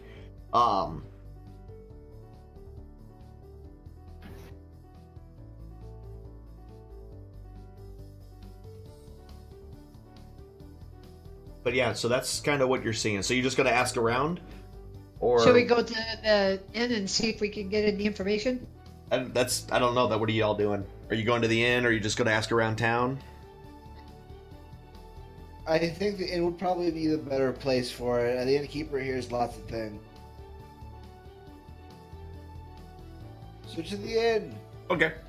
So you guys head towards the inn. Once you go inside, the inside of the place kind of betrays the age of the outside of the building. The inside is immaculate. It is extremely well kept, extremely clean. And over in the corner, you actually see a broom kind of moving and sweeping by itself. And behind the bar is a little old man. He's wearing just your fancier of commoner's clothes, essentially. So he doesn't look like he's rich, but for a commoner, he is well dressed. And he's kind of sitting there cleaning some glasses, or metal mugs, and he's kind of just silently, just humming to himself. You can kind of just hear it a little bit as you walk in. So who had the quest to go into Shadowtop anyway? Me. Like, what'd your quest say? I'm curious. Or Liverless's quest. Liverless urged us to seek out its creator, a moon elf druid named Airglass. The Awakened Tree told us that Airglass was not only a member of the Emerald Enclave, but also an adventurer who slew many giants in his day. Airglass left Goldenfield 30 years ago on a pilgrimage to Shadowtop Cathedral. The druid planned to follow the Desrin River and seek out an old treant named Turlang. Liverless suggests that we do the same. Okay, I think we just gotta follow the river. To so be I guess honest with we you. just follow the river. So, as we got to town, was this like the end of the day and we need to take our rest? Or... I mean, yeah. So it took a whole day to get here. So yeah, it's late afternoon, early evening time frame again. Yeah, I don't think we want to go in the forest at night. Why not? Gamos can light the way. Burn down the forest. I'm just saying, going into the high forest with fireballs ablazing is a Probably great not a way good to idea. really make druids like you. Just saying. Oh yes. And I was totally saying that out of character. I got it. I know. You know, being a druid. Yeah, exactly. So I say we just spend the night in Nonar's hold and then head out in the morning. All right. So as you kind of go up to the barkeep, he greets you warmly. He's a very old man. He introduces himself as Avgar. He's like, "May I help you?" We were wondering if you had some rooms for the evening. Oh, rooms? Oh my, yes. Would you be staying then? Yes, sir. That is. No, we were just checking to see if you had any. Oh, I see. Well, thank you. Don't listen to his shenanigans. We all need rooms. Oh, you So were joshing me. Oh, oh, I understand. You're a clever one. I like you. So, will you be Thanks. using a common room, or will you be having your own rooms?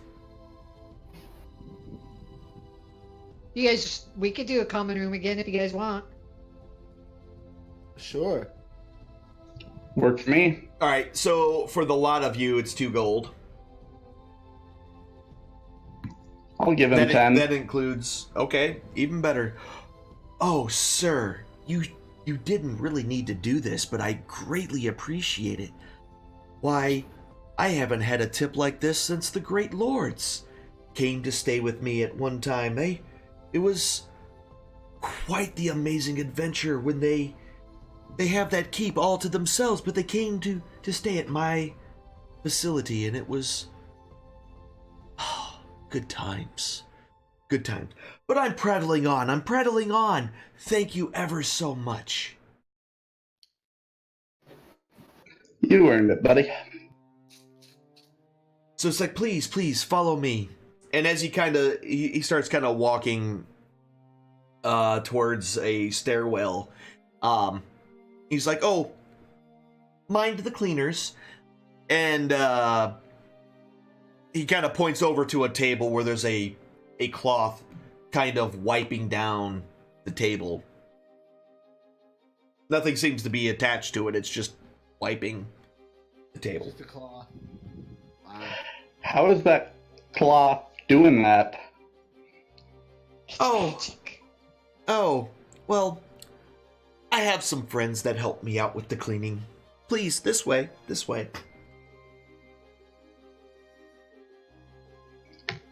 Mickey Mouse and Master Yen said? Sure. He starts he's walking up the stairs. I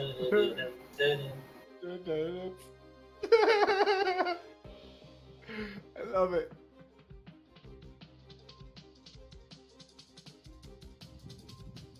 Look out. The elephant. Right. Are you guys following him or what? He's walking up the steps. Yeah. Oh, Yeah, sorry. we'll follow him. He's kind of showing. So he takes the time, shows you all to your rooms. Well, to your room. And there's actually 6 beds in there. And he's like, oh, don't worry. I'll make sure that I don't put another person in here. We've got plenty of space. Thank you. We appreciate you. Absolutely, and please, let me know if you need anything. Dinner shall be completed in, I believe in about an hour, so please, rest, and then come down, and I will make sure you eat your fill. Ooh. I mean, heck yeah. Well, I mean, now I'm just worried about the bugbear. I mean, it might take a lot to fill the bugbear. It's really huge. And I was trying to figure out where you were going with that. Same here. I was really confused for a second. I'm sorry. All right. He's what's for dinner. Yeah, I was like, oh, what? All right. So about an hour goes by, and as time goes on, you're kind of getting a really good smell of something. Something just smells really, really good. Hard to kind of put your hand, your finger on exactly what it smells like, but you're definitely getting some garlic. You're definitely getting some sort of meat, but you can't quite make out exactly what it might be.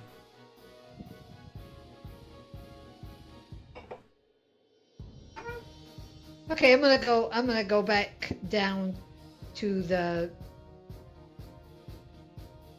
bar then. Okay. And get a drink. Yep. So as you're down there, he comes out and he kind of he puts his hands like, oh, would you be having a pre-dinner drink? Yes, sir. Ooh, please. Got my attention. Do this. Oh, well, excellent. I have almost everything that you could possibly want. What is it that you would be interested in? Ooh. What would be your recommendation? Ah. Well, for my discerning customers, I have this. And he kind of goes over to the bar and he reaches back on the top shelf and pulls out this greenish glassed bottle. And it's a really thick green glass, so it's hard to tell what color the liquid is on the inside, but it looks kind of black. He's like, this is called Dragon's Mead. But don't let the name fool you. It's not mead at all. It is one of the best barley wines you could ever get. Extremely rare. They say it was made from dragon's blood themselves. But that's just silly. And he sniffs it. It's like, the last time I served this was for the lords. It's I good will to see take them. a cup of that. You and me both, please, sir. Oh, excellent. But many have wished to taste this, but did not have the tender to do so. And please, because I have once been swindled, I must ask that you pay for this up front. How much are we talking here, sir? 10 gold for a glass. Sure, you got my 10 gold. And I will pay 10 gold. All right. So he takes this, he takes your money and brightens up and says, "Thank you very much for your customage." And pulls off and kind of puts it in, drops it into a pocket on his apron that he has on, and takes out 2 decent sized glasses. Not huge like beer mugs or anything, but some decent sized cups. It's in a pint. Now, and kind of fills each one of them about 3/4 of the way up, and brings them up to you. And as he kind of pushes it towards you, you can smell the it's very pungent. It has a very, very strong smell to it. Almost burns your nostrils. Very strong alcohol smell, very malty as well. He takes the stopper and puts it back on the top, and then takes it and puts it right back on the back shelf behind the bar. He says, "Please do enjoy. Dinner should be coming out shortly. I have made a delicious venison stew. We have had quite the good hunt lately, and so we have plenty of meat. So please, enjoy. But as I tell everyone, sip it. Enjoy it. It's probably an experience you're only going to get once in your life." And he smiles. How's the dwarf? Smiles really, really big, and then turns around and kind of putters off into the back. And as he opens the door towards the kitchen area, you notice that there is a tub of water, and there's like pots and pans that are kind of getting dipped in it and coming out, and then a brush is being rubbed over it and dipped in the water on their own.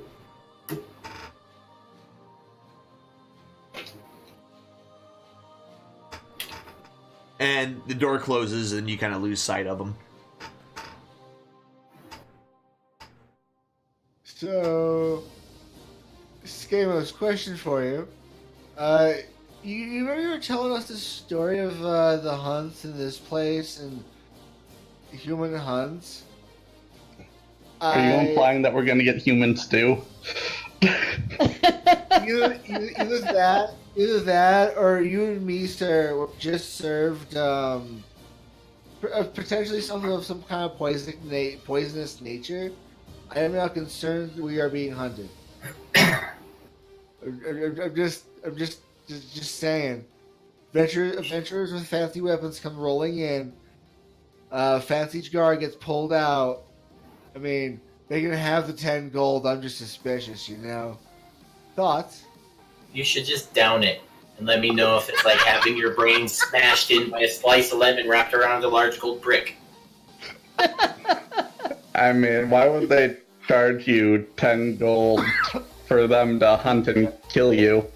It seems like it'd be a lot easier Where they to could just hunt and kill you and take all your gold. kill you. Yeah. I would argue. Usually when people hunt people, they want them, as good as possible. It's not as fun if you're, I would argue in the craft of, people, if they can get us to drink it and they don't have to lift a finger, so to speak, that's just good tactics and intelligence. I mean, I'm willing to test a little bit of this because I do have poison resistance, but I'm calling poison. Just saying, bro. Just saying. This just seems a little too weird. So as you guys kind of finish up your conversation, he comes out and little shuffle steps. He doesn't really lift his feet. He's just got little shuffle steps. And he puts down the bowls and puts down in front of you just this steaming stew, thick gravy, carrots, potatoes, looks like sliced onions, just, you can see some good chunks of meat in there as well, steam kind of boiling off of it. And he's carrying 2, and then behind him, 3 more bowls are just kind of floating. Ooh. Now I'm hungry. Right. That sounds delicious, actually. See, that's how you know you can describe things well. When you can make invisible and an imaginatory stew make people hungry for real. Yeah. I just like, I love stew too, so I mean. Doesn't. Stew is great. Right. Dude, who doesn't love fat, calories, and meat? All right. So dinner, he looks at you all, and so he puts down his bowls, and then the other bowls kind of swoop in behind, and each one of you has a bowl sitting in front of you now. It smells great, like rich herbs, garlic. It smells good. I'm gonna eat some. All right. This is probably the best food you've had in quite some time. With all this time spent on the road, you know, you've been several 10 days have gone by that you've been kind of roaming the Sword Coast, and this is probably the best thing you've tasted thus far. Even with all the delectable goods that are in Waterdeep, this by far is probably the most delicious stew that you've ever had. Maybe even in your life. It is great. And it does taste like venison. The meat. I'm gonna eat all mine and then ask for seconds. All right. Yeah. So he kind of comes out and checks on you guys once in a while. More, please. So can I have some more? So yeah, every time that you ask for more, he just brings out another bowl. No problem. So he brings a bowl in. He'll bring a bowl in, then he holds up the empty one, which suddenly kind of floats up out of his hand and then goes back into the kitchen. He's very attentive for any kind of drinks that you guys want.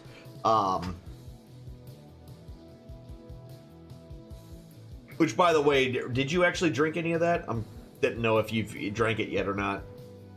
I took a sip of mine. Okay, so it's extremely strong. So that Very pungent- stout, very stout, very stout. Yeah, it's extremely strong.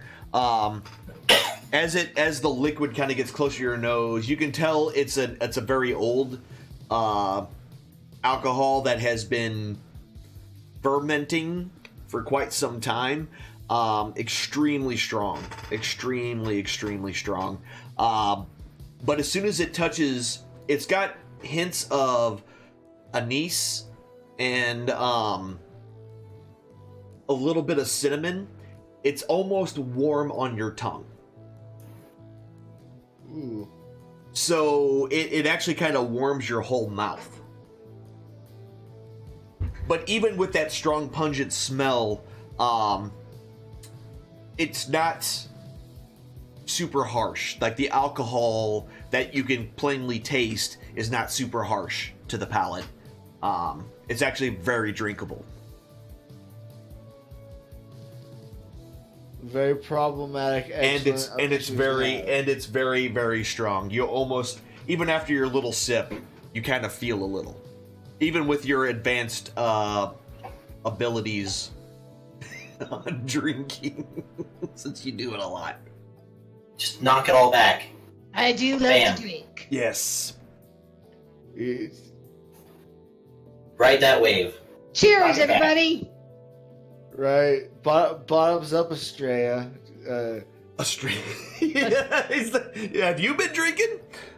Thanks, Morgan. Malorgan. All right. So, yeah. So the food keeps coming as long as you guys keep asking for it. Gregik actually finishes 4 bowls and decides Right. that he's on a diet and he's had enough. 2 are my limit. But yeah, it was absolutely delicious. And good. Very nice. Now I need a nap. Right. Power nap before power battle. Oh yeah.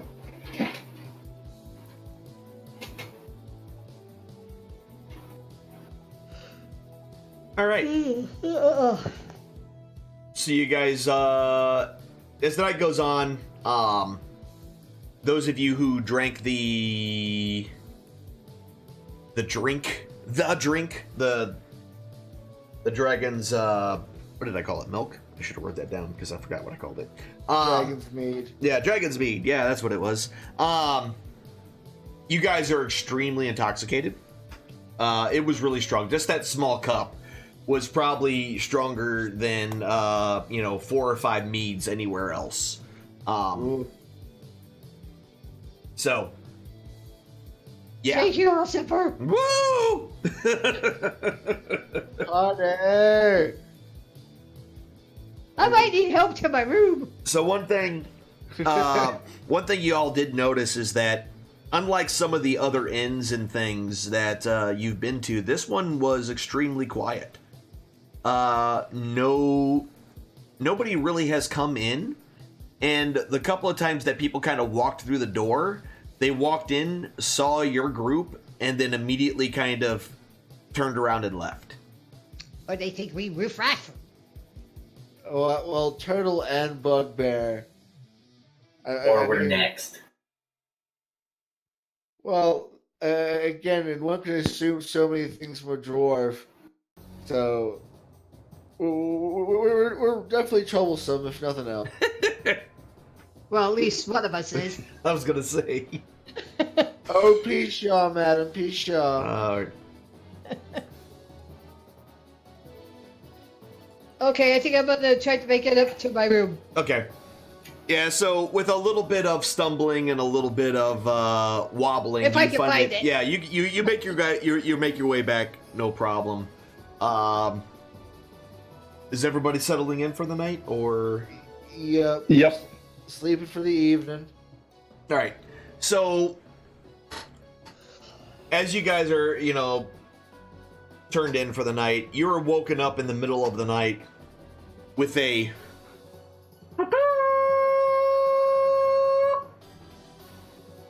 But Oh, I have a headache. And- Oh, my head. sorry. Oops. I I drank too much. drank too much. Which kind of wakes you up out of your slumber. And it's kind of it sounded like a hunting horn, but it also sounded a little airier than what a hunting horn normally would be.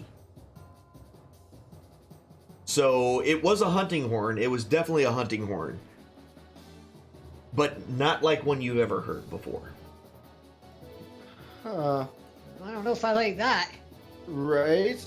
I would like to formally wake up and get dressed and have all my things together. I'm concerned. What exactly are they hunting? And who? Seriously. Us. They're hunting us? I'm not the only Us. one that wants turtle soup. That'd be a pretty lame hunt. Just wake us all up in the middle of the night with the horn and then come one by one. Just burn down the inn. Well, that would spoil so much meat. You know, you gotta take them fresh. Wait, what? So, what's going on with these horns? Can we tell? Where are they coming from? I would like to go towards them. Well, from inside the building, you can't quite tell where it's coming from. It's coming from outside. That's all you really know right now. To outside, then I would like to know more about the horns and the commotion. So as you make your way kind of downstairs, you notice that there is still like a broom sweeping, and some cleaning. Like there's glass that are the lights are very dim. There's lanterns throughout the place that have been turned down low. There's enough light to kind of see through where you're going, so you're not going to bump into anything, but it's not like turned up bright. A lot of the glass for those are being cleaned by a cloth. Seemingly all this stuff is doing it on their own. And you haven't heard the horn again.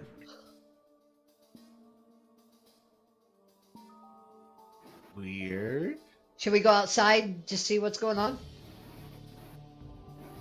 Yes. I'd like to go outside to see what's going on. Okay. You guys go outside, so you're just outside the inn, and it's all quiet in the town. Like no one's around at all? It's in the middle of the night, so... Oh, so they could be sleeping. Yeah. So it's the middle of the night, and Or they nobody's all left. around.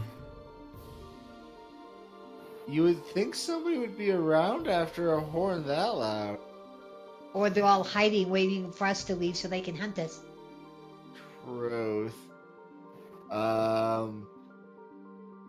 We should barricade ourselves back in this building. Little do they know we have Fireball! Right? Now it's become the fix for everything. Burn it down! Either Fireball or... When you're a or- fireball, Well, everybody looks flammable. It says other spell first if there's only a couple, and then fireball for groups. So we're covered. Yeah. Enemies abound and fireball. Yep. Oh, hooray. You realize next time we play, everyone's just going to play a bard and get those same spells. Well, Full of bards. he only gets it because he's a lore bard. If you play a sorcerer or a wizard, you will also get those spells. Like, I really do want to play a wizard in the next round, just for some of the interesting spells there are. So what do you think, guys? Should we go investigate or just go back to bed? I'd investigate. I'm curious of why people are hunting at 3 in the morning, waking me up. Right. I'm curious to see how they're going to come at us. Let's do this. I would like to wander outside more slowly, but I would like to be looking around, see if I can't figure something out. Like, walking pace, but I'm not running it. All right, so as you kind of make your way out of the village, it's absolutely quiet. You haven't heard the horn. There's no people milling around or anything like that. And you slowly make your way out of the village proper and through the northern gate. It's completely dark out here. Once you kind of get past the northern gate, there's a couple of large torches on the inside. There's nobody really watching the gate. That's even weirder for... So can I see anything with my dark vision? I mean, other than the fact that it's just, you see the ground, you see the rolling land. Your dark vision's only, 60 feet? Yeah, so 60 feet out, in the dim light that you can make out with your dark vision, since it's pure darkness out there. You don't see much of anything. It's just nighttime. Huh. Weird. Weird. I recommend that we move eastward along the river, and hopefully whatever trouble that has become this town is not ours. That's my motion. So you want to head into the forest in the middle of the night? Yes. Seems safe. Totally safe. Yeah, good idea. Horrible idea, you're right. I think we should just go back to the inn and wait till morning. Yeah, at least like look around town a little bit, see if there's any trouble or anything, but I'm doubting it since nobody's dead yet. This town's just weird. Yeah. Very, very weird. So what are you What doing? do you, Head back to the inn. what do you want Beth to wait for us? Okay. So you guys make your way back to the inn. Are you closing the gate behind you when you go back, or are you just leaving it open? Yes. Okay. Closing the gate up, and you guys make your way back to the inn. You're not met with any resistance. You still don't see anybody. You haven't heard anything, no horns or anything like that at all. It's just quiet. It's a quiet little village. Weird. Just weird. Like at this point, I'd probably say might be a little nervous to sleep at the moment. A little rattled by just the stillness of the whole thing. Eh. All right, so you Like- guys heading back to the room. I'm Keep gonna. watch. Yep. Keep watch for the I'm rest gonna of the go night. back. I'm gonna go back to bed. Yeah. Yeah. Okay. I'll take the first shift. I'm real, Yeah. So you guys go back to the room. The rest of the night goes by with no issues. You're not woken up again. There's no commotions or anything. After the sun comes up, you kind of start hearing some commotion downstairs, which sounds like possibly pots and pans kind of banging together, not like ding ding ding, but someone like pulling them up, apart or something like that. But nothing out of the ordinary happened the rest of the evening, or the rest of the night into the morning. Huh. Interesting. And that means, la-di-da-di, everybody, let's give you all a long rest. And I think this is a great time to call it the end of the stream. Into the end of the game tonight, because that's a nice little what the hell is going on here moment that we are going to stop at. Guys, I really appreciate you all hanging out tonight. I appreciate all my players hanging out with us tonight and playing the game. It was a lot of fun. You guys covered a lot of ground. Got some stuff done, and now you're in some weird town, which you're probably going to be thinking about all week, because we're not going to know what's going on until next week. All right, guys, so what we're doing the rest of this weekend, on Sunday, I will be back. We are playing the Uncharted series, the Uncharted 4, so that's what we're going to be playing on Sunday. Monday, we will be back with Anthem. Tuesday, I don't know. We got a lot of stuff going on. Immediately after this, guys, I am going to... Captain Robert, the guy who was just in here not too long ago, they play D&D pretty much right after ours ends, so I will be hosting him. They tend to do, like, they play it over and over again until their actual start time, so I'm going to host them. So if you guys want to watch more Dungeons & Dragons after that, or after this, just stick around in the channel, and I will pass the love over to Captain Robert. But guys, I really appreciate y'all being here tonight. I really do. Thank you guys for the new follows. Thank you guys for just hanging out, and I hope our stories have been entertaining to you. I know they've been entertaining to me, and honestly, I'm the only one that really matters here, so... Anyway. Anyway, guys, I really appreciate y'all being here. Y'all have a great rest of your night. I will see you guys Sunday, unless I come in on tomorrow, but I will see you for sure on Sunday. Y'all have a great rest of